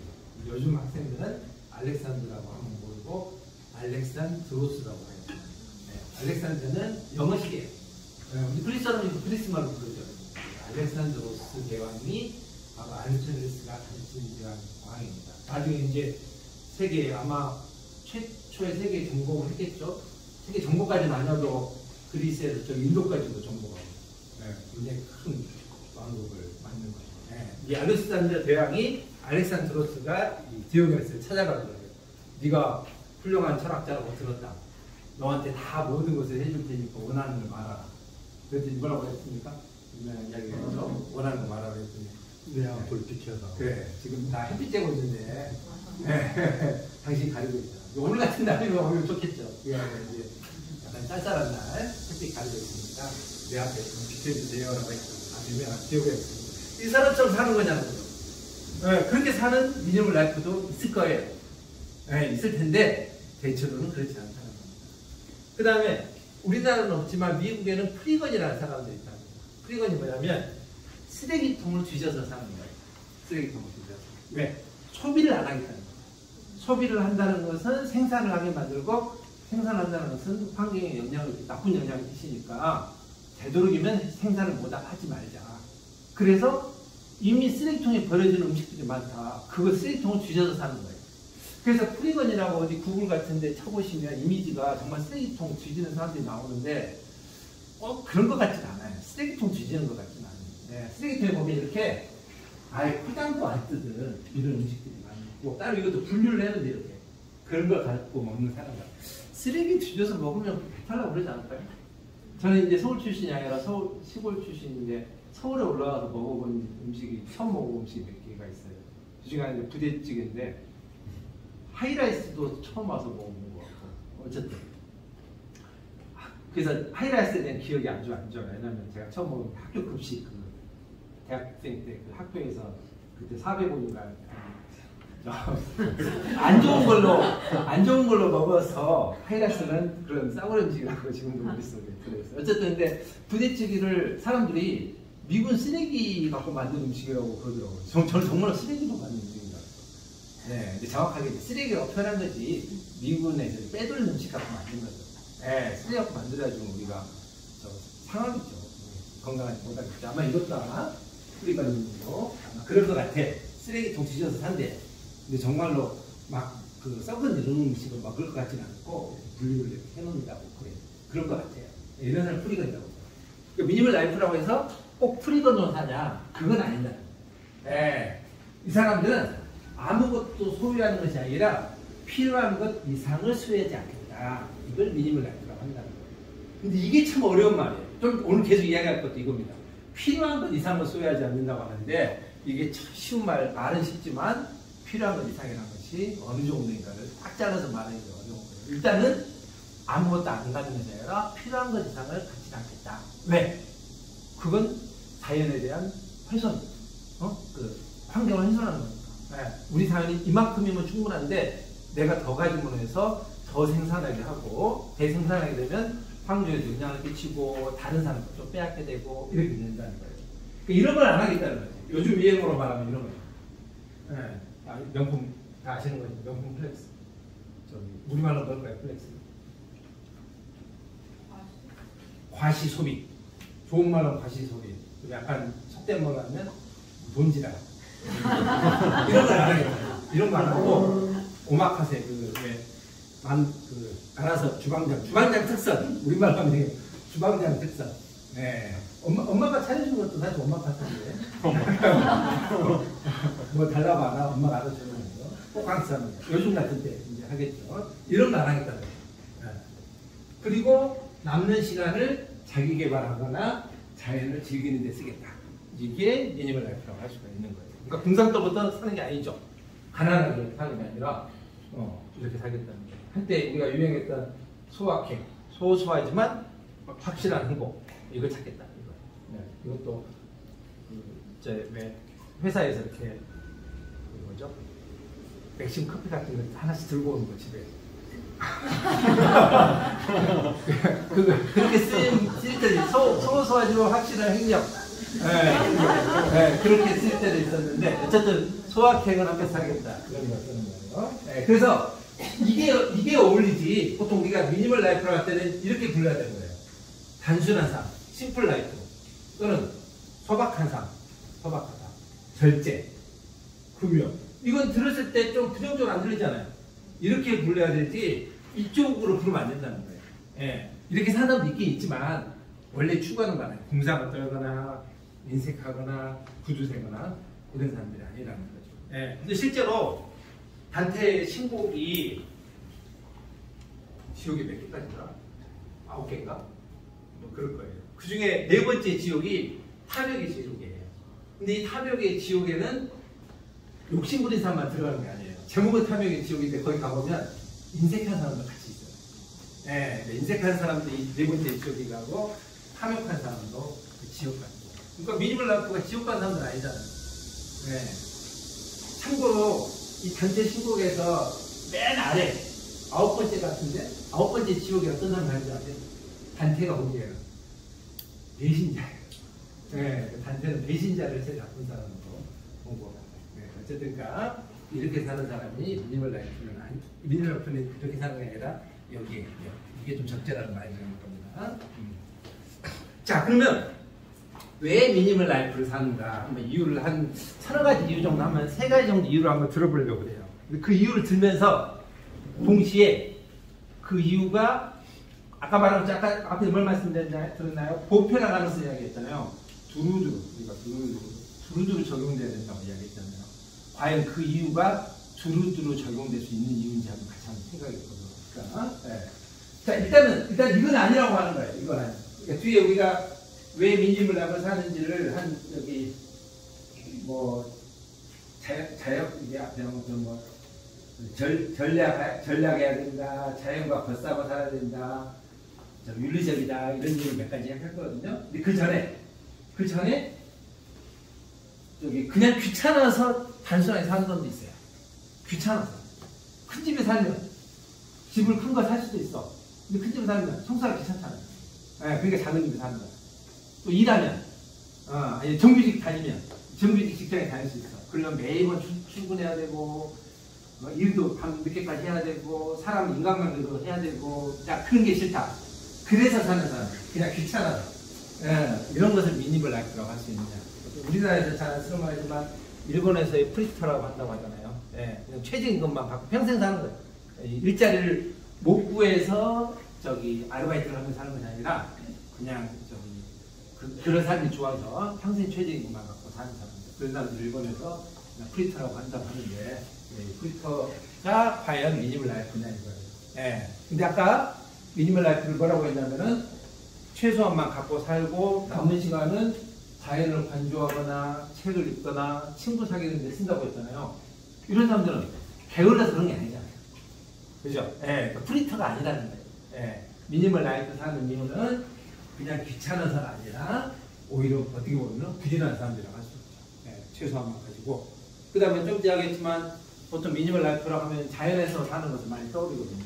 자연에서 살려면 부지런해야 되죠. 예. 누가 나는 자연이다. 그 탭을 TV 보면 그 해당 TV 돌리면 계속 나와. 예, 계속 나오는 것 중에 하나 나는 자연이다. 근데 나는 자연이다 보면 정말 부지런하게 살아야 돼요. 하루 종일 일하고. 네. 그 다음에 아까 이야기 말씀드리는 거예요. 경제적인 사람들은 지질이 공상이나 부주세가 아니라 정말로 지나친 소비 지향 문화를 반대하고 환경을 보호하기 위해서 그렇게 사는 사람이지. 옷을 한 벌이면 충분하다는 거예요. 아, 이거 그냥 빨아 입고 그 새로운 옷을 만들면 그것도 환경에 우리 그 미국에 가보니까 교민들이 우리 그 미국에 가면은 그 교민들이 보통 뭐 하고 많이 산다고 들었어요? 세탁소 많이 한다고 했잖아요. 아주 잘 사는 네, 저도 뭐 미국 교민들하고 아주 친하게 지내는 아이인데 옆에서 보니까 세탁소 정도 사용하는 것은 정말 잘 살아가는 거고 대부분 뭘 많이 하냐면 플리마켓이라고 우리는 벼룩시장에 갔는데 그러니까 동대문 시장 같은 시장도 아니래요. 저도 안 가봤는데 말만 들었는데 이렇게 큰 체육관 같은 데에 이렇게 시장이 있대요. 네, 그래서 그 주로 그러니까 제가 이거 특정 인종을 약간 이런 말하는 특정 인종을 혐오하는 말이 약간 조심스러운데 주로 흑인들이 많이 온대요. 그 시장에. 그래서 그 이제 남편들이 가서 일하면 부인들도 못 오게 한대요. 그러니까 자기도 못 가봤다는 거야. 부인 그 시장에. 그런 데서 옷 같은 거 파는 거야. 예. 근데 제일 많이 팔릴 때가 그 봄에 세금을 돌려줄 때가 있대요. 미국에는. 연말연사, 우리쯤 연말연사 할 때. 그 세금 돌려줄 때, 계속 그 말, 이제 그런, 저한테 말해주신 분들도 그런 이제 흑인에 대한 생각이 있으니까 그렇게 말해주는데, 흑인들이 돈을 아껴야 된다는 생각이 전혀 없대요. 예, 그 돈을 받으면 그걸 쓰고 다 나온대요. 예, 옷을 사거나 자동차도 제일 많이 쓰고. 미국 자동차 없으면 못 사니까. 예. 근데 옷을 빨진 않는데요. 미국 사람들이. 벌어주면. 버려요. 응. 또 새 옷 사는 거지. 예. 그러니까 잘 팔리는 예, 잘 팔리고 싼 게 엄청나게 많아요. 예. 물론 거기도 비싼 데 있죠. 무슨 백화점에. 비싼 데 있던 것이 이제 덜 팔리면 그 다음 마켓으로 내려오고 계속 이렇게 내려오는 거예요. 예. 그 다음 빨간 딱지. 처음에 노란 딱지 붙인다든가 할인, 절반 할인. 나중에 20% 30%가 막 자금도 내려오는 데 그렇게 판다고 해요. 예. 그러니까 정말 필요한 것들이 굉장히 그 중에는 그렇게 싸게 팔리는 정도가 아니라 나중에 어떻게 되겠습니까? 그냥 새 옷인데 쓰레기통에 그냥 이렇게 버리는 데도 있겠죠. 예. 미국이 대부분의 주가 분리수거를 안 해요. 예. 정확하게 뭐 분리수거가 아니죠. 저는 분리수거라는 말이 분리수거는 제가 하는 게 아니잖아. 저는 뭐예요? 배출을 막는 거죠. 수거는 저기 아저씨가 청소하는 분이 가져가는 거죠. 어쨌든 미국 대부분의 주는 배출을 안 하고 저기 어떤 주는 하는데 이게 이렇게 따로 넣게요. 근데 청소하는 분이 오면 합해서 같이 가더라고요. 합해서 가져가요. 네, 별로 의미가 없는 거예요. 그게 땅이 넓어서 그런데요. 땅이 넓어가지고 그냥 그 쓰레기가 어마어마한 데다 쓰레기를 버리는 거예요. 아니면 그 배로 어디 가까운 섬 같은데 버리거나. 그러면 또 이제 그 섬에 그런 쓰레기통에서 거기서만 또 주워서 이렇게 사는 사람들이 있고. 옛날 우리 저기 어디냐 월드컵 경기장 있는데 난지도. 네, 거기 쓰레기장 있을 때 거기서도 저기 쓰레기장 이렇게 뒤져서 사는 사람이 있었죠. 1차로 뒤진 사람이 먼저 있대요. 제일 좋은 거 가져가요. 다 가져가면 그 다음에 2차 또 찾는 사람이 있고 3차 찾는 계급에 따라서 이렇게 나눠준다고 하는데 네, 이 사람들은 이런 이유로 하는 거지 공상이나 부정이 아니라는 거예요. 자, 그래서 이 미니멀 라이프를 살아야 되는 이유를 말하는 철학자들 한 두 사람 정도를 말씀드리겠습니다. 하겠습니다. 철학자 중에서 미니멀 라이프를 살아야 한다고 하는 사람들. 첫 번째가 에피쿠로스라는 기원전 1세쯤 사람입니다. 아까 말한 소크라테스나 이런 사람들이 기원전 한 400년, 500년 된 사람이에요. 그러니까 소크라테스, 플라톤, 아리스토텔레스보다 한 100년 좀 후의 사람입니다. 여러분, 이 대단한 게, 인류 역사에서 대단한 게 기원전 500년 전이면 우리나라는 뭐하고 살았을까요? 우리나라를 피하려고 말하는 게 아니라 우리나라 조상들은 기원전 500년에 뭐 했을까요? 그냥 땅 파먹고 살았을 거예요. 네, 근데 그때 이미 그리스에서는 저런 철학이 발전합니다. 아니, 꼭 서양만 그런 게 아니에요. 동양도 마찬가지야. 우리나라는 아니지만 공자님이 사시던 시대가 비슷하거든요. 소크라테스도 약간 먼저걸요? 제가 정확하지 모르겠는데 공자님이 소크라테스보다 더 나이가 많을 것 같은 생각이 드는데, 네, 어쨌든 중국이나 고대 그리스에서는 이미 그런 철학이 발전을 했었어요. 다른 지역들은 다 그냥 땅 파먹고 삽니다. 그래서 그 한 20년쯤 된 영화인데, 나의 옛날 영화예요. 미국 영화인데 나의 그리스식 웨딩이라는 혹시 영화예요? 나의 그리스식 웨딩. 인기가 있어서 2도 나오고 3도 나오고 그랬어요. 인기 있으니까 2편도 나오고. 미국에 사는 그리스 교민들 이야기예요. 이제 그리스 사람들도 세계 곳곳에 가서 사는데 미국에 그리스 사람들이 많이 산대요. 근데 우리나라 사람처럼 그리스 사람들도 굉장히 가족주의가 강하고 같은 그리스 사람들끼리만 결혼하려고 한대요. 네, 우리 꼭 그런 건 아니어도 우리도 대체로 한국 사람끼리 결혼을 많이 하지 않겠습니까? 교민들도 그리스 사람들도 그렇대요. 근데 이제 그 영화의 주인공이 여자인데 딸이 미국 그리스 사람이 아닌 미국 사람을 데리고 와요. 남편감으로 아빠한테 인사시켜요. 그리고 양키라고 나와요. 양키. 미국 사람 양키라고 그래요. 양키를 데려와서 아빠한테 나 이 사람하고 결혼하겠어요. 그러니까 아빠가 반대를 하는 거예요. 네, 이제 그리스 사람 양키하고 결혼한다고. 그러면서 요즘 말하는 그리스 푸심을 부리는 거야. 자부심을 갖다가. 야, 양키.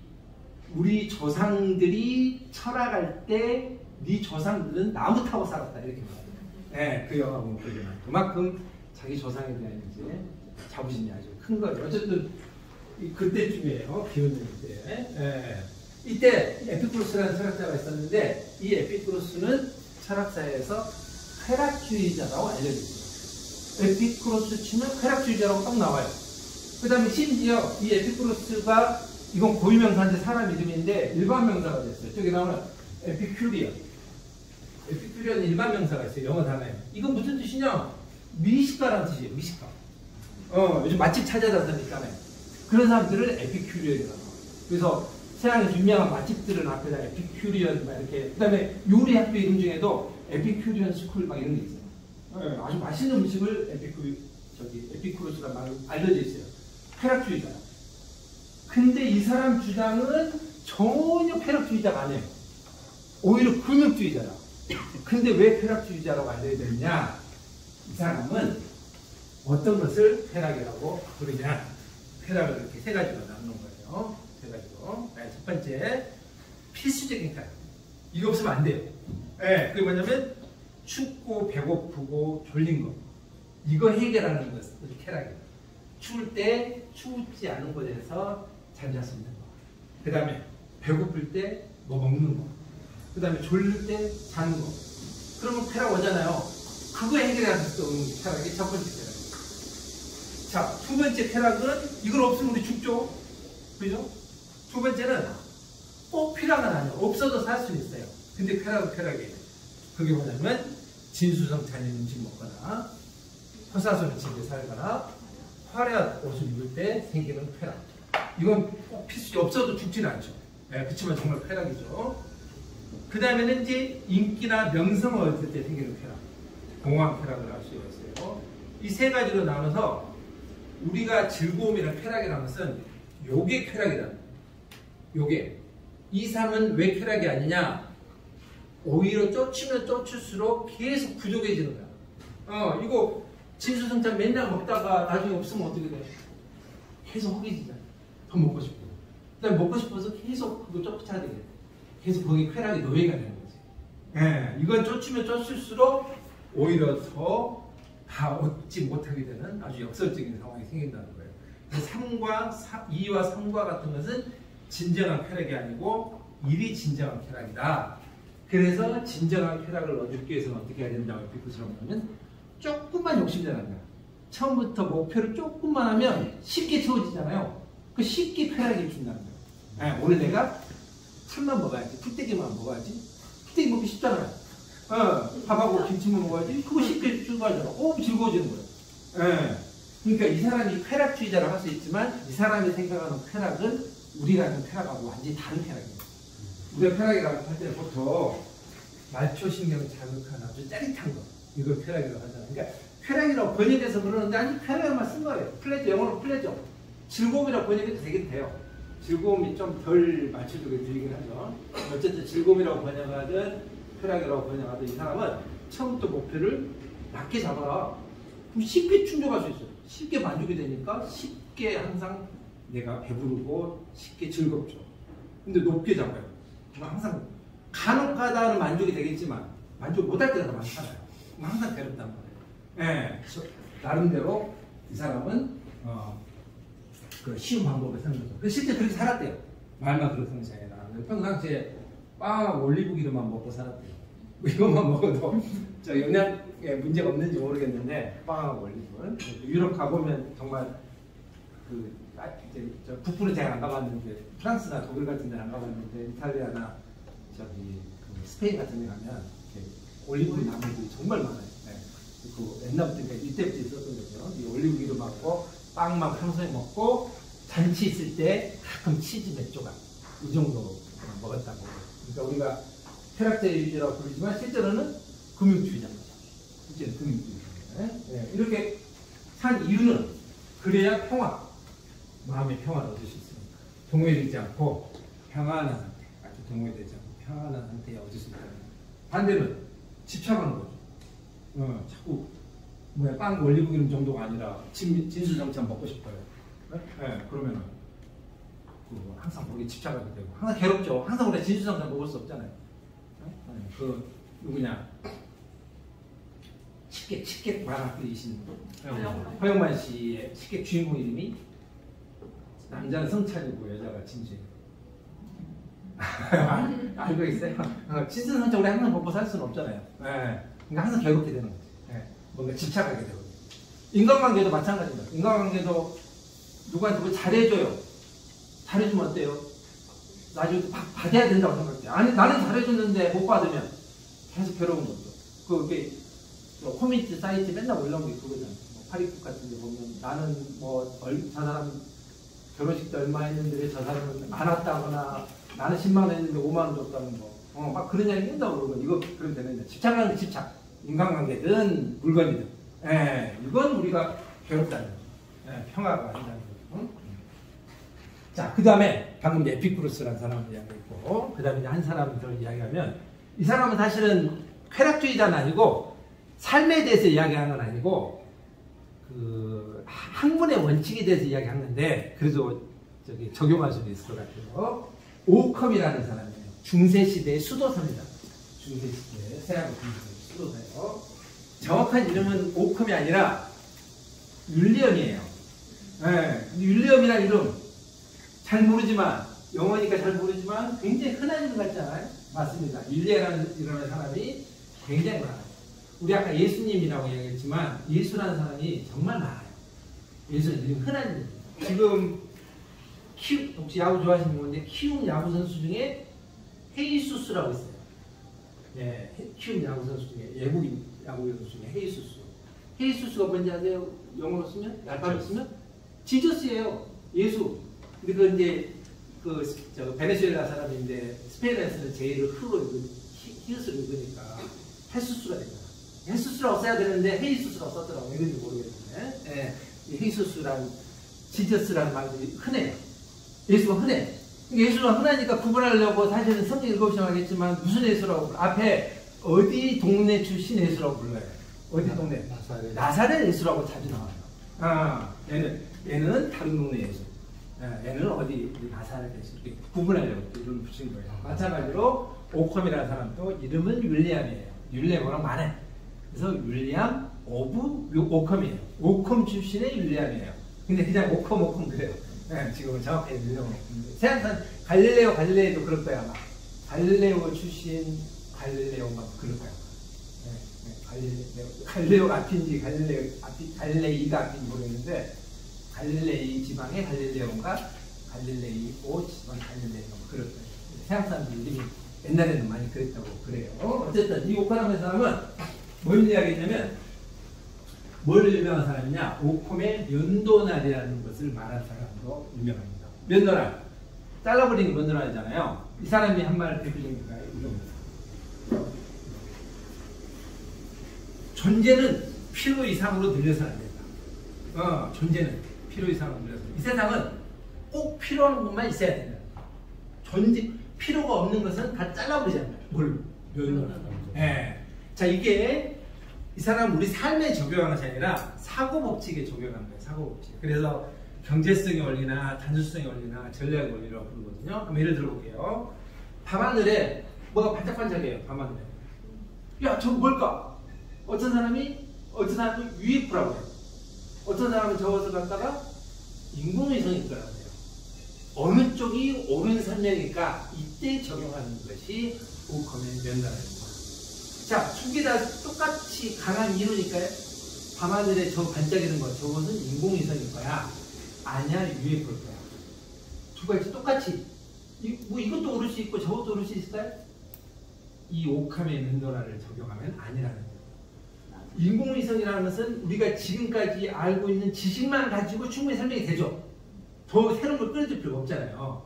근데 저게 UFO일 거라고 이야기하기 위해서는 새로운 것을 계속 끌어들여야 돼요.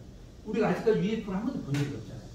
네, UFO를 한 번도 본 적이 없고, 외계인 생명체가 이 지구에까지 오려면은 지구 밖에 얼마나 사람들이 생명체가 살아야 되고, 지금까지 입증한 데 많은 것들이 도움은 돼야 돼요.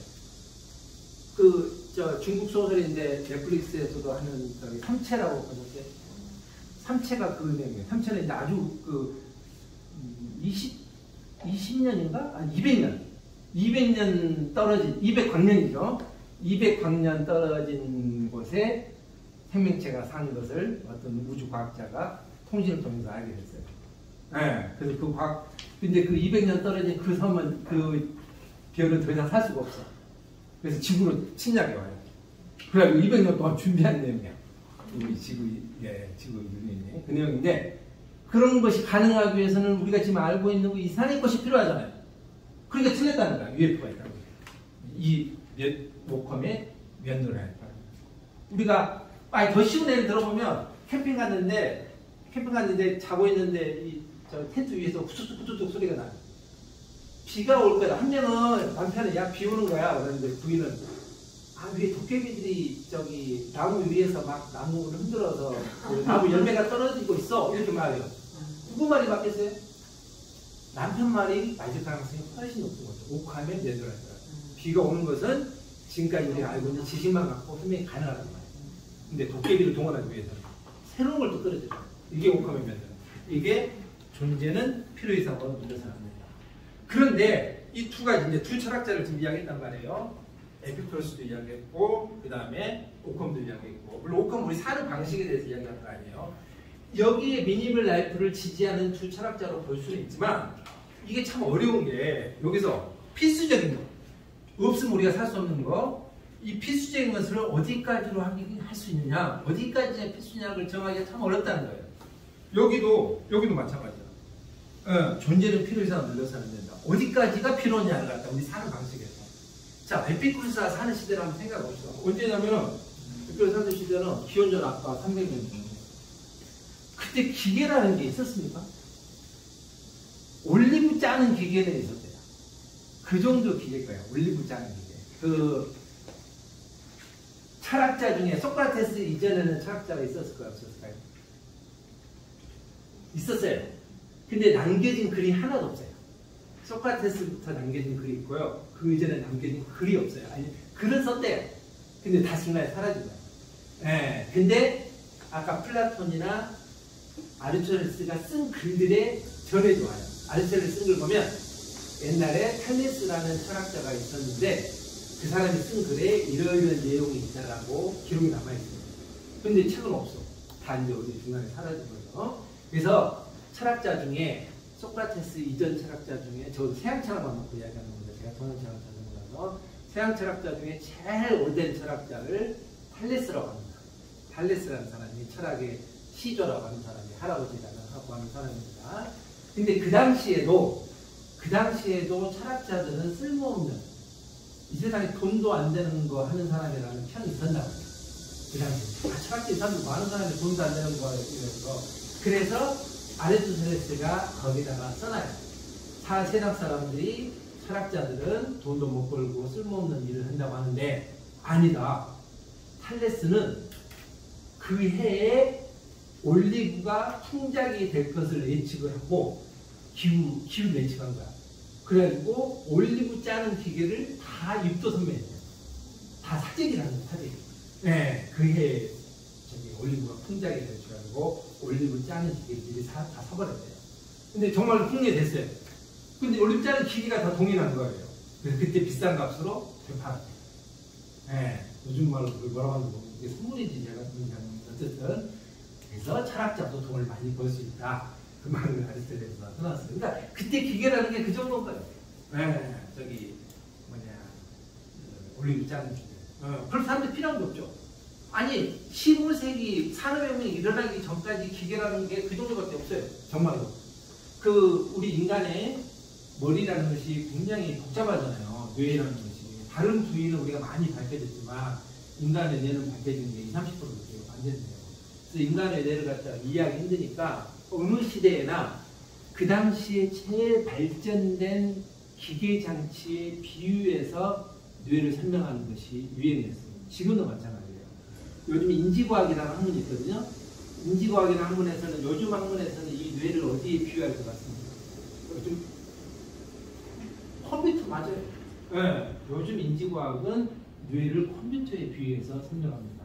컴퓨터는 우리가 다 알고 있으니까 뜯어볼 수가 있으니까. 근데 뇌는 다 모르니까 속속들이 모르니까.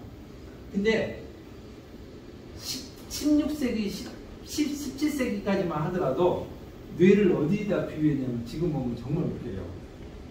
방앗간에 비유해서 방앗간. 그 당시까지 발전한 게 방앗간밖에 없거든요. 기계라는 거죠. 고대에는 투석기에 비유했어요. 투석기, 돌 던지는 기계, 전기기. 네, 그때 기계라는 게 없어. 이때만 하더라도 별로 그런 게 없어. 그냥 먹고 살, 농사지어가지고 먹고 살 정도만 있으면 된단 말이에요. 네. 그러니까 필요 이상으로 늘려서는 안 된다고 말하기가 쉬울 것 같은 생각이 들어요. 근데 현대사회에서 도끼는 이제 이건 구석기 시대 이야기고 자동차가 필요 이상일까요? 꼭 필요한 걸까요? 여기서 또 어려워집니다. 자동차. 스마트폰 없어도 될까요? 여기 필요 이상을 할 때 필요에 해당될까요? 없어요? 없으면 이건 대학 교수 중에 아직도 몇 명 남아있어요. 스마트폰 하고 이게 취향이 아니에요. 이것은 민폐예요. 연락이 안 돼요. 이 사람. 아니 너 혼자 살아도 돼요. 이 사람이 중요한 사람이면 학과장이라고 이제 제가 대학에 있으니까 대학의 학과장 돌아가면 돼요. 미국 대학은 안 그래요. 미국 대학은 유명한 학과장 초빙해가지고 왜 넷플릭스 드라마 중에 그 프로페서 교수들이라는 드라마가 한국계 그 미국 배우 무슨 오인가? 그 사람이 주인공으로 나오는데 망해가는 영문과를 살리려고 외부에서 학과장 초빙해. 미국은 학과장 유명한 사람 초빙해서 하거나 그 중에 제일 능력 있는 사람이 하는데 우리나라는 서로 안 하려고 해서 돌아가면 돼요. 학과장을. 근데 학과장 하는 사람이 전화가 없어요.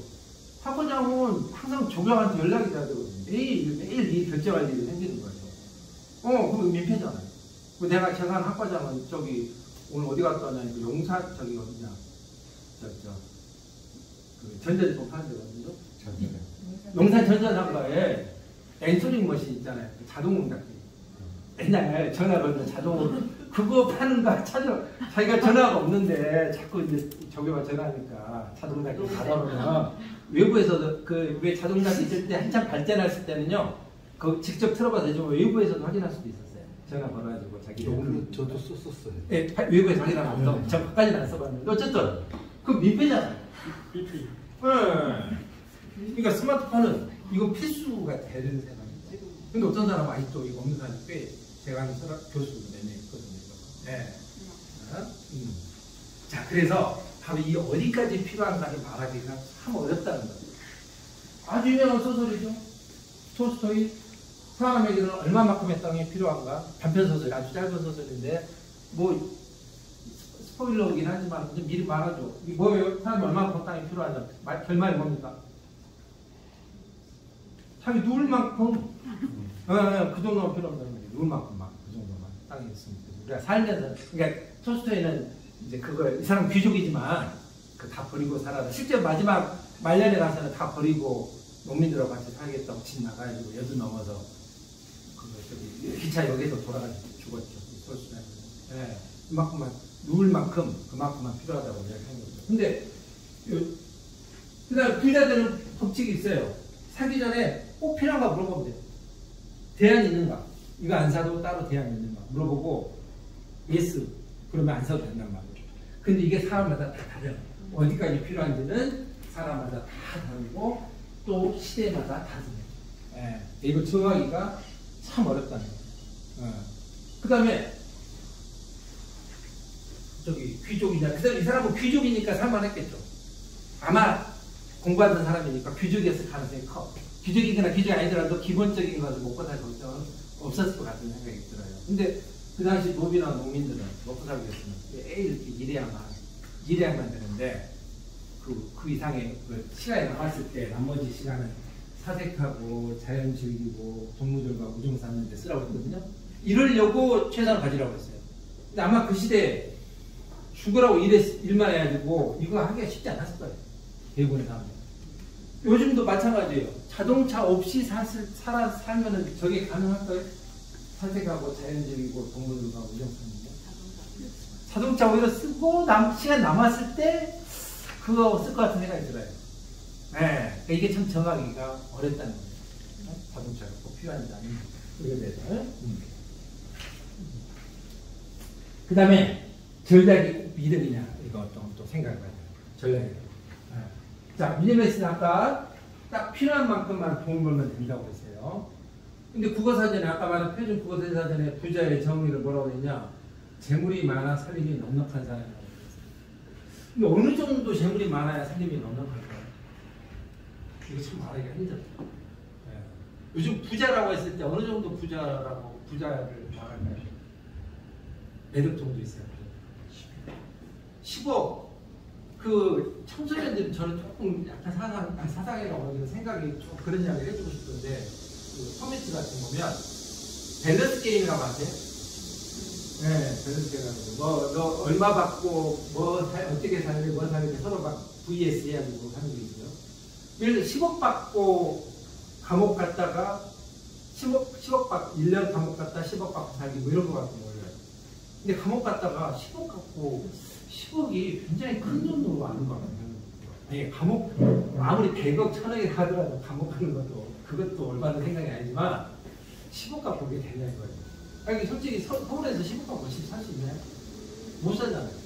네. 그러니까 이 돈을 몇 억 갖고 있어야 재물이 많다고 나가니까 사람마다 다 다른 거죠. 네. 그래서 돈 걱정하지 않는 사람을 부자로 정의한 사람이 있습니다. 시체마다. 네. 10억, 100억이 있어도 99억이 있어도 1억을 못 채워서 항상 돈 걱정해요. 돈 부자가 아니라 1억밖에 없어도 걱정이 없으면 부자라고 말할 수 있는 거고. 네. 그 다음에 세네카라는 철학자, 로마 시대 철학자죠. 이 사람은 가난한 사람은 가진 게 적은 사람이 아니라 더 많은 것을 탐내는 사람이 가난한 사람이다. 이렇게 했는데 그냥 듣기 좋은 말이 아니라 좀 일리가 있는 것 같아요. 실제. 네, 이런 얘기 있을 때. 네. 그래서 이 미니멀리스트라는 사람들은 돈 걱정하지 않게 딱 필요한 만큼만 일하고 살자고 말하는데 이게 참 쉽지가 않다는 거예요. 여기 다 사회생활 하시는 분이니까 잘 알겠지만 특히 우리나라 사회에서 딱 필요한 만큼만 일한다는 게 쉽지가 않죠. 네. 9to5라고 하는데 9시부터 5시 영화에 넘어시기 그 미국 사람들은 정말로 점심시간이 없더라고요. 네. 점심시간 그냥 먹으면서 일해요. 그러니까 9to5입니다. 우리 점심시간 1시간을 쓰니까 이제 5시 쉬면서 6시간 했는데 어쨌든 5시부터 6시까지만 일하고 살기가 딱 나는 이만큼만 일하고 이만큼만 벌어야지가 안 되는 거죠. 네, 이만큼만 일하면 그보다 훨씬 적게 벌게 되는 거죠. 사회에서 낙오되고. 네, 그러니까 이만큼만 벌고 이만큼만 산다는 것을 실천하기가 굉장히 어려워요. 그런 생각입니다. 그 다음에 설령 이만큼만 벌고 이만큼만 사는 것이 가능한다 하더라도 우리 사회에서는 굉장히 많은 돈이 드는, 제일 돈이 많이 드는 이유가 사교육비하고 의료비입니다. 요거보다. 네. 이것 때문에 사람들이 돈을 아주 벌려고 합니다. 물론 사교육비는 자기가 포기하면 돼요. 이 부분은. 아니 미니멀리스트로 살기로 했으니까 사교육을 하겠다고 생각 안 하면 되잖아요. 이 부분 포기하면 되는데 의료비는 포기할 수가 없죠. 아프면 병원에 가야 되는데 그러니까 우리가 돈을 딱 필요한 만큼만 모아놓기가 쉽지 않은 게 그런 비상시에 쓸 수 있는 의료비나 노후에 살 수 있는 돈이 필요하기 때문에 딱 미니멀리스트가 어디까지가 나한테 딱 필요하냐고 정하기가 현재 사회는 굉장히 어렵다는 거죠. 네. 그러니까 이게 현실적인 이유인 거예요. 네, 이게 현실적인 이유. 그러니까 딱 필요한 만큼만 산다고 해도 그렇게 살게 우리 사회가 내버려 두지 않는다는 거죠. 그 다음에 경제를 위해서도 좋지가 않다는 거죠. 네. 그러니까 이건 양쪽이 다 의론이 있습니다. 양쪽이 전략해서 저축을 하는 것이 우리 사회의 발전을 한다 하는 게 아주 주장 많이 하죠. 저축 옛날 장리할 때 그랬잖아요. 거꾸로 저축을 죄악시하는 경제 이론도 있죠. 네. 실제 우리나라에서는 거기에 박제가라고 조선시대 실학자 이번에 청나라를 갔다 왔어요. 청나라 가보니까 문명이 너무너무 발전한다. 우리나라에서 볼 수 없어요. 예를 들어서 괴족 자명종 같은 게 그런 것들을 보고 와서 북학이라는 책을 썼죠. 북학에서 유명한 우물론을 제시합니다. 유물론이 아니라 우물론. 우물 어때요? 계속 퍼내야지 안 마른단 말이에요. 냅두면 말라버려요. 계속 퍼줘야 돼요. 물을 갖다가. 네, 우리 경제라는 것은 우물과 같다. 자꾸 폈을수록 자꾸 가득 차고 이용하지 않으면 말라버린다. 비단 입는 걸 사람들 비난하잖아요. 비단을 사람들이 입으니까 나라에 비단 짜는 사람도 생기고 서민들도 먹고 살 수가 있다. 네, 사람들 다 비단 안 입고 전략하면서 살면 오히려 평범한 서민들은 살기가 힘들 거예요. 네, 나라가 발전하기 위해서는 자꾸 소비를 해줘야 된다고 이미 조선시대에 그런 주장을 한 사람입니다. 네. 아까 칸트가 말한 게 이겁니다. 칸트의 말은 좀 어렵게 됐어요. 내 의지의 준칙이 언제나 동시에 보편적인 법의 원리가 될 수 있도록 행동하다. 어려운 말을 했는데 아까 말한 보편의 가능성입니다. 내가 무슨 행동을 하려고 해요. 그 행동을 하려고 할 때 그 행동이 보편화 될 수 있는지 한번 테스트 해보라는 거예요. 그럼 안 하는 겁니다. 예를 들어서 약속을 사람들과 할 때 필요하면 약속을 어기고 나한테 유리할 때는 약속을 어기고 나한테 안 유리하면 약속을 지켜라고 내가 삶의 준칙을 정했어요. 준칙. 네, 약속 안 지켜도 된다. 네. 자, 이걸 보편할 수 있을까요? 안 되잖아요. 당장 이분이 나와 약속하겠어요? 안 하죠. 네. 그게 그러니까 필요할 때만 약속을 지키라는 것은 도덕 법칙이 못 되는 거예요. 네. 이것도 똑같이 한번 해보라고. 이것도. 전략하고 사는 것이 과연 좋을 건가? 모든 사람이 다 전략하고 살아요. 이 세상에 모든 사람이 굶지 않고 사는 방법이 딱 하나 있어요. 다들 옆집 삭바느질을 해준대. 옆집 삭바느질. 나는 옆집 빨래, 옆집에 파출부가 되는 거예요. 나는 이제 파출부 되고, 나는 이제 파출부 되고. 그럼 가능할까요? 이런 쪽으로 가능할지 모르겠는데 실제 그렇게 돌아가기는 힘들잖아요. 네, 그러니까 이런 주장들에 따르면 팍팍 그리고 소비를 해야 경제가 살아가요. 네. 조금만 더 하겠습니다. 네. 그 다음에 이제 또 미니멀리스트로 사는 이유 중에 하나로 자연과 벗삼아 살아라. 자연에 사는 것을 좋아해서 미니멀리스트를 주장하는 사람이 있습니다. 자연에. 뭐 이거 워낙 흔하죠. 우리나라에서도 자연에 해찬하는 시들 굉장히 많죠. 네. 제가 하나 따왔고 서양에서도 그 윌리엄 모즈 무지개처럼 자연을 해찬하는 거 있고 굉장히 많습니다. 소로도 아까 대표적으로 시골에 가서 살았죠. 거기 가서 다들 자연 속에 살 때 아무래도 미니멀하게 살 수밖에 없잖아요. 네. 자연도 벗삼아 사는 거야.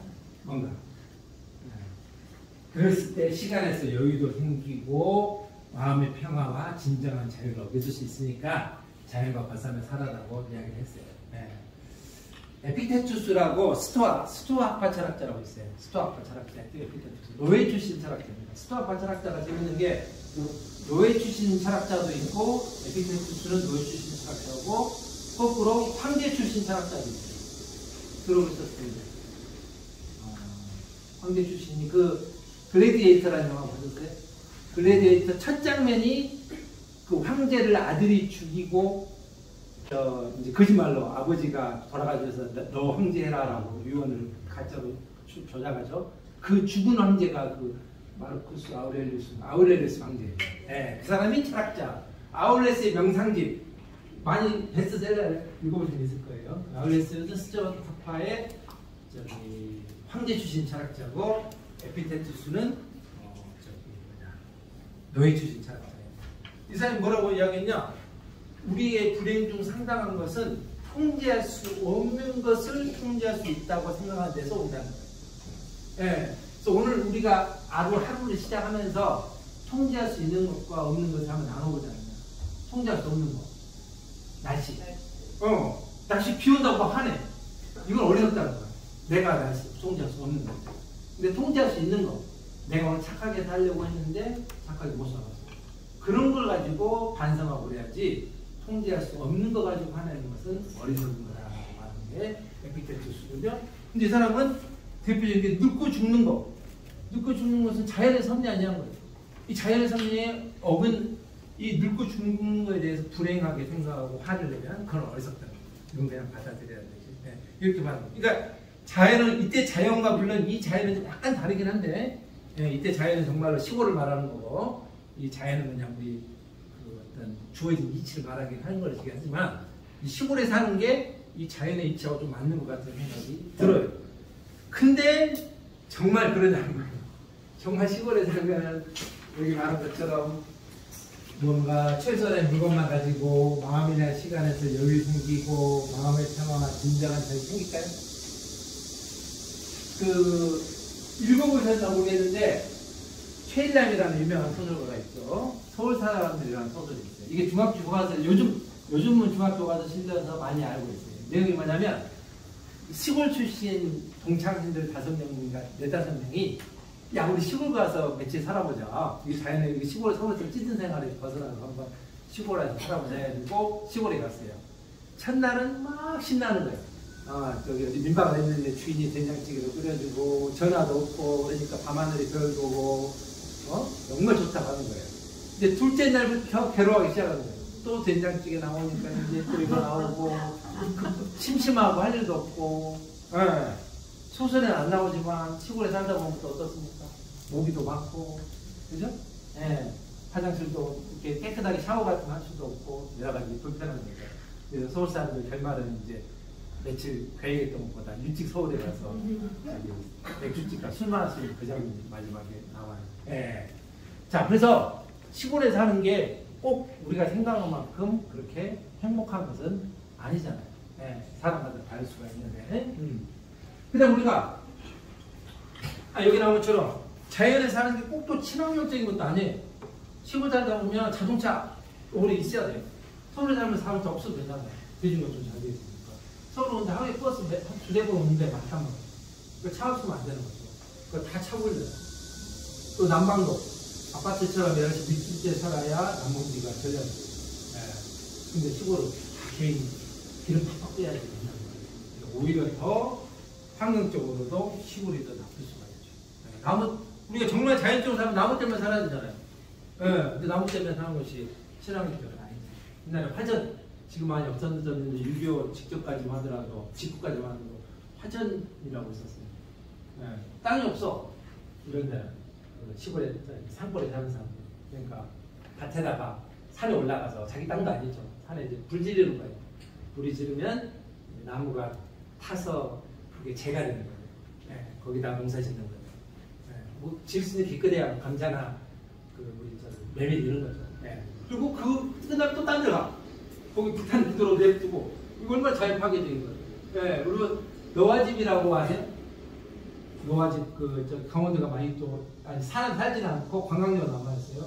노화집이 뭐냐면 나무 껍질 가지고 지붕을 만든 거예요. 그 너와 지금 한 치에 만드는데 산 하나가 든대요. 나무를. 이게 약간 바닥인데 산 하나까지 아닌데 굉장히 나무 많이 들어요. 예, 우리 보통 기와나 그런 걸로 하잖아요. 예? 예, 꼭 자연에 사는 게 신화공백이에요. 이것은 아니에요.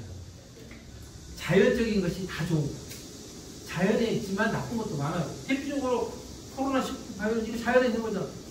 좋은 거 아니잖아요. 태풍, 강우 이런 것도 좋은 거 아니잖아요. 자연산, 회는 자연산이 좋지만 이런 게 왜 좋다고 좋은 건 아니에요. 자연적인 게 꼭 좋은 거 아니라는 거예요. 네. 그 다음에 마지막으로 단순하게 사는 것이 뭔가 그래도 착하게 사는 거 아닌가. 뭔가 소박하고 단순하게 살면 뭔가 착하지 않을까라고 생각할 수도 있는데 이것도 꼭 그런가 한번 또 생각해 보자면 뭔가 물욕이 없으니 비리도 없고 비굴하지도 않고 그럴 것 같은데 여러분 주변에서 한번 봐보세요. 꼭 그런가요? 네. 돈이 없어서 오히려 도둑질하는 사람도 있잖아요. 필요해서 우리가 공무원들이 옛날에 월급 적게 좀 공무원들 월급을 많이 줘야 된다고 주장하는 이유 중에 하나가 그런 거죠. 월급이 적으면 자꾸 횡령을 하거나 비리를 저지르니까 적당히 줘야 된다고 이야기하는 사람들이 있는 거죠.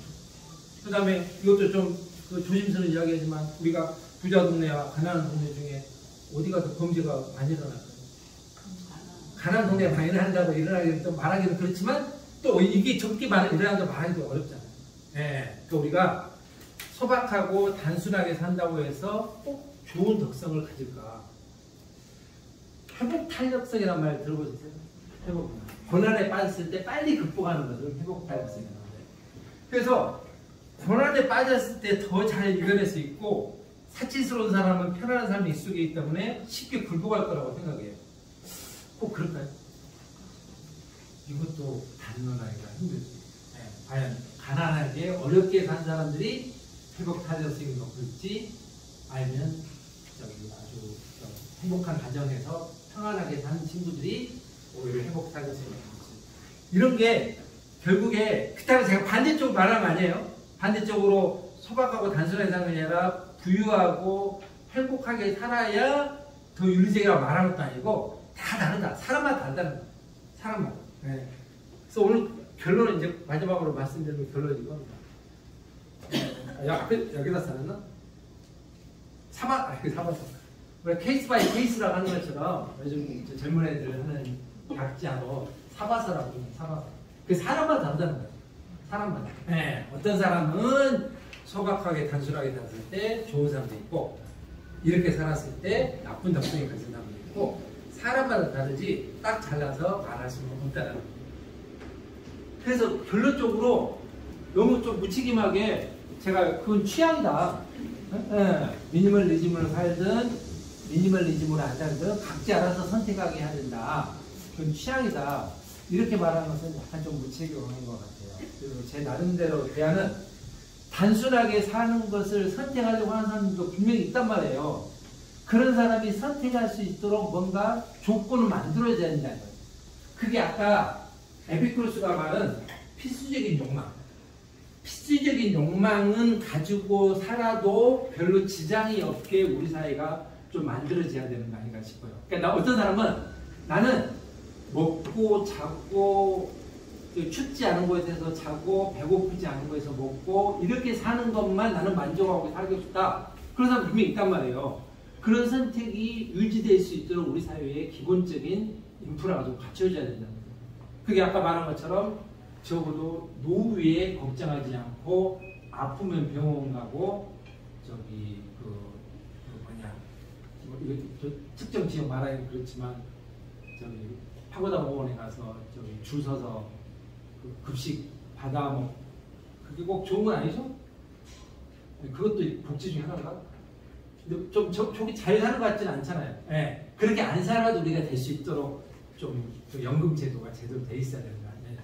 만약 그런 연금 제도가 돼 있고 미국이 선진국 중에 전국민 의료보험이 없는 나라거든요. 네. 4분의 1이 의료보험이 없어요. 네. 그래서 아파도 병원을 못 가죠. 네. 근데 미국에서도 해주는 계층이 있어요. 국가에서 의료보험. 아주 못 살다. 아주 못 사는 사람과 노인, 그런 이름이 있는데 메디머라고 각각 비슷해. 메디머라고 해요. 아주 못 사는 사람과 노인들은 국가에서 의료보험을 해줍니다. 예, 물론 아주 비싼 것까지는 안 해주겠지만, 예, 우리도 적어도 국가에서 기본적인 아주 돈이 아주 조금 들게끔 건강보험이 해결되고, 그 다음에 노후에 어디 무료급식을 찾아다니지 않을 정도의 그런 연금제도로만 갖춰져 있으면, 아까 사교육을 하거나 이것은 개인의 선택이니까 그걸 안 하면 되니까 난 그렇게 우리 애 그렇게 키우지 않겠다. 예, 그냥 나처럼 그냥 사교육 안 받고도 살게. 그렇게 선택하는 사람도 선택할 수 있도록 그 정도의 우리가 시설을 만들어줘야지 우리가 되지 않냐는. 예. 이게 철학자 이야기 하나만 더 해보면은 이게 들어보신 분 있을 거예요. 밀이라는 철학자가 있습니다. 존 스튜어트 밀이라고. 그러니까 철학 이론 중에 공리주의라는 철학 이론이 있습니다. 공리주의는 아까 에피쿠로스처럼 쾌락을 중요하게 생각한 겁니다. 근데 이 공리주의라는 철학을 갖다가 처음 만든 사람이 벤담이라는 철학자예요. 네. 이 벤담이라는 철학자는 쾌락이 많으면 좋고 쾌락이 적으면 나쁘다고 이야기했어요. 근데 이 벤담의 뒤를 이은 밀은 쾌락 중에서도 좋은 쾌락과 나쁜 쾌락을 구분합니다. 자, 그래서 그 유명한 말 이겁니다. 들어보시면 모르겠는데, 만족스러운 돼지보다 불만족스러운 인간이 더 낫고, 만족스러운 바보보다 불만족스러운 소크라테스가 더 낫다. 밀은 이렇게 말했는데 너무 길어서 사람들은 보통 어떻게 알고 있냐면, 배부른 돼지보다 배고픈 소크라테스가 더 낫다. 이렇게 말합니다. 자, 여기 동의하세요? 배고픈 소크라테스가 되고 싶어요? 배부른 돼지가 되고 싶어요? 근데 밀은 이렇게 말하는 이유가 있어요. 괜히 자기가 철학자니까 소크라테스가 멋있어 보여서 그렇게 말하는 게 아니라, 왜 배고픈 소크라테스가 배부른 돼지보다 낫다고 말했냐면 나름대로 이유가 있는데, 돼지는 두 개를 다 못 해봤잖아요. 돼지는 배부른 행복만 느껴봤죠. 소크라테스가 돼본 적이 없잖아요. 그러니까 비교를 못 한다는 거야. 근데 소크라테스는 배부른 경험도 해봤고 철학을 해본 경험도 있어. 두 개를 다 해봤으니까 비교를 할 수 있으니까 이쪽을 선택했더라고요. 배고픈 소크라테스. 그러니까 배고픈 소크라테스라는 것이 더 좋은 삶이라고 이야기를 한 거예요. 네. 자, 근데 여기에 결정적인 문제가 있어요. 결정적인 문제. 자, 밀은 그렇게 이야기했는데, 정말 소크라테스가 배부른 돼지의 경험을 해봤다고 말할 수 있을까요? 배부른 돼지가 돼본 적이 없잖아요. 배부른 사람은 돼본 적이 있지만 배부른 돼지로 살아본 적은 없잖아요. 네. 그러니까 두 가지를 다 경험해봤다고 말하기가 좀 힘들죠. 네. 그 다음에 두 가지 다 경험했는데 설령 알았다고 해봐요. 설령 배부른 돼지 돼본 적이 있다고 해봐요. 그럼 꼭 배고픈 소크라테스 선택할까요? 아닌 사람도 있을 것 같지 않아요? 배부른 돼지를 선택할 사람도? 그런 게 있을 거예요. 네. 나는 배부른 돼지로 살겠다. 왜 배고프게 소크라테스를 하냐. 이렇게. 네. 두 가지를 밀은 그렇게 이야기했지만, 배부른 돼지가 되는 선택을 하고 싶은 사람도 있을 거라고. 배고픈 소크라테스가 되는 선택을 할 수 있는 사람도 있을 거고, 둘 다 취향일 수가 있다는 겁니다. 그럴 때 아까 말씀드린 것처럼 그런 취향이 존중받도록 이제 우리 사회가 좀 그런 분위기는 조금씩 바뀐 것 같지 않아요? 옛날에 비해서? 내가 이런 선택을 할 때 그런 선택을 하지 못하게 좀 눈치 보는 게 우리 사회가 좀 서양사회에 비해서 조금 많은 편이었는데, 조금 그건 줄어든 것 같은 제 느낌으로는 그런 것 같은 생각이 들어요. 그러니까 남 눈치 봐서 그런 선택을 안 하는 좀 줄어들 수 있고, 그 다음에 눈치가 아니라 그런 선택을 하고 싶어도 기본적인 것을 갖추어줘야지 그런 선택을 할 수 있다. 아까 말씀드린 게 아까 그거 연금제도나 건강보험제도 같은 거 그런 걸 갖춰야 된다는 것은 아까 그래서 말씀을 드린 거예요. 네. 자, 그래서 여기까지 제가 이제 강의하려는 것을 말씀드렸는데, 처음에도 말씀드린 것처럼 미니멀리즘은 제가 삶에 그렇게 살아야만 윤리적이라고 말씀드리려는 것이 아니라 선택할 수 있는 취향 중에 하나다. 이런 취향이 존중받기 위해서는 우리 사회 좀 기본 구조가 좀 갖춰져야 된다. 그걸 제가 오늘 말씀드리려고 한 겁니다. 중간중간에 이렇게 질문도 있으시면 해도 된다고 말씀을 제가 안 드리긴 했는데, 끝났는데 질문이 아니면 다른 의견 같은 거 혹시 있으시면. 네. 아까 그 에피쿠로스가 말한 쾌락에 예. 대해서 설명해 주셨잖아요. 예. 필수적인 것과 필요하지 않은 쾌락이 예. 있는데 그러면 그 성적인 쾌락은 필수적인가요? 아니면 필수적이지 않은 건가요? 왜냐하면 봤을 때 아니 종족 번식의 측면에서 봤을 때는 필수적인 쾌락이 맞는 것 같은데 그게 꼭 욕망이 없다고 해서 뭐, 그 생명에는 지장이 없으니까 필수적이지 않은 쾌락으로 볼 수도 있는데 어떻게 볼 수 있어요? 글쎄 저기 에피쿠로스는 그 예를 안 들어서 에피쿠로스는 말을 안 한 것 같아요. 그 예는. 근데 그 춥고 배고픈 것은 사람마다 없으면 정말로 말씀하신 것처럼 죽으니까 필수에 있는 것 같은데 그 성적인 쾌락은 사람마다 좀 다른 것 같지 않나요? 그게 좀 강한 사람이 있고 덜한 사람이 있고 주변에서 보면 좀 그런 것 같아요. 제가 그 동성애 요즘 문제 많이 나오잖아요. 그때도 이해를 많이 드는데 같은 남자여도 그 이성을 꽤 좋아하는 사람이 있고 조금 좋아하는 사람도 있고 관심 없는 사람도 있거든요. 여자도 마찬가지 아닐까요? 네. 여러 가지 다양하게 있는 것 같아요. 그러다 보면 같은 동성을 좋아하는 사람도 있는 거고 말씀하신 것처럼 성적인 쾌락도 없으면 죽는 건 아니니까 필수적인 건 아닐 거라는 생각이 들어요. 네. 근데 사회를 유지를 하기 위해서는 아니 그러니까 그렇게 그 정도 쾌락인 거죠. 사회 유지하기 위한 정도. 네. 그 동물과 그건 다름없는 거니까. 네. 동물들도 종족 번식 위해서 하는 거니까. 네. 요즘은 우리 사회 보면은 몇십 년 후면 없어질 것 같잖아요. 그것도 필수적이지 않는 것 같아요. 네. 또 뭐? 저 시대에는 옛날 얘기긴 하지만 환경이 많이 변화되거나 환경 문제를 고민해보지 않았을 시대. 아마 20세기 이전에는 없었을 것 같은 생각이 들어요. 환경의 경험이. 산업혁명 시절에는 그 뭐죠? 스모그도 굉장히 많고 그런데 그게 지구촌 전체 문제는 아니었고 그 지역에만 문제가 있으니까. 그 미니멀 라이프 얘기가 이제 물론 이런 옛날 얘기를 들어서 나오기는 하지만 지금 대두되는 얘기가 나오는 것들은 아무래도 환경 문제, 환경 이런 심각성이 대두되다 보니까 서로 그런 부분을 좀 조심하잖아요. 양면 이제 반대적인 얘기인데 경제 발전이나 이런 부분들을 따지자고 하면 사실 환경을 신경 쓸 수는 없고. 그러니까 이 환경 이야기 제가 많이 못 드린 게 좀 죄송한데 딱 그 선을 자르기가 참 어려운 것 같아요. 우리가 그뭐 서스테이빌리티 이런 말이나 유지 가능성, 지구가 계속해서 지속하기 위해서 근데 경제를 생각하면 또 생산 안 할 수 없고 어느 선까지 딱 자를까 이게 그걸 정하기가 미니멀리스트 산다고 한 사람들도 소비를 안 하는 건 아니잖아요.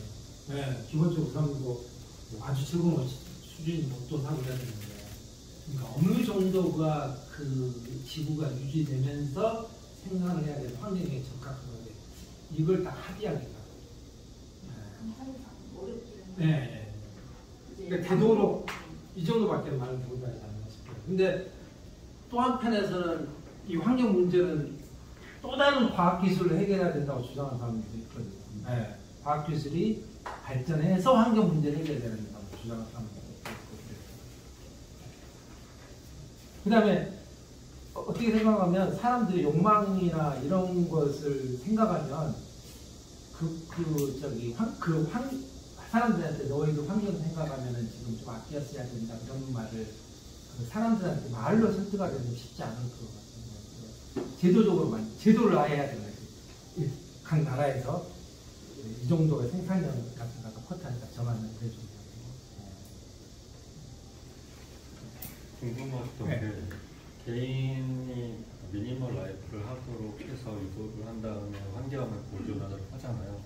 근데 생각해보면 어떻게 보면 기업에서도 제도 자체가 좀 바뀌어야 되지 않을까 네. 생각해 보거든요. 왜냐면 좀 소비지향적으로 해야 그런 문화를 조성해야지 네. 기업에서도 이윤을 추구를 하고 그리고 자기네들도 계속 안에서 이렇게 돌아가니까 이게 개인만이 할 수 있는 문제일까라는 네. 생각을 해봤는데 어떻게? 맞습니다. 우리 가끔 근거 아닌데 검증 안 된 말이 돌아다니는 게 있잖아요. 자동차 같은 것도 부품 안 바꾸고 이렇게 계속 쓸 수 있도록 만들 수 있는데 그러면 기업들이 돈 못 버니까 일부러 이렇게 중간에 낡게 되도록 만든단 말을 하는 것도 들으니까 사실인지 아닌지 모르겠지만 그렇게 한다고 하는데, 그러니까 개인의 실천으로는 저는 좀 맡기는 건 좀 쉽지 않다고 생각합니다. 그러니까 개인들이 합의해서 정부에 자꾸 요구를 해야 되는 거예요. 만약 그러니까 우리 환경을 생각했을 때 이 정도 소비가 적절하다고 합의가 됐다면 그걸 규제나 어떤 제도나 법으로 만들어가지고 좀 합의를 하도록 해야 되는 거 아닌가 생각합니다. 혹시 더 질문이 없으시면 여기서 마무리해도 될까요? 네, 괜찮으실까요? 네, 그러면은 거의 2시간 동안 열강해 주신 우리 수영 교수님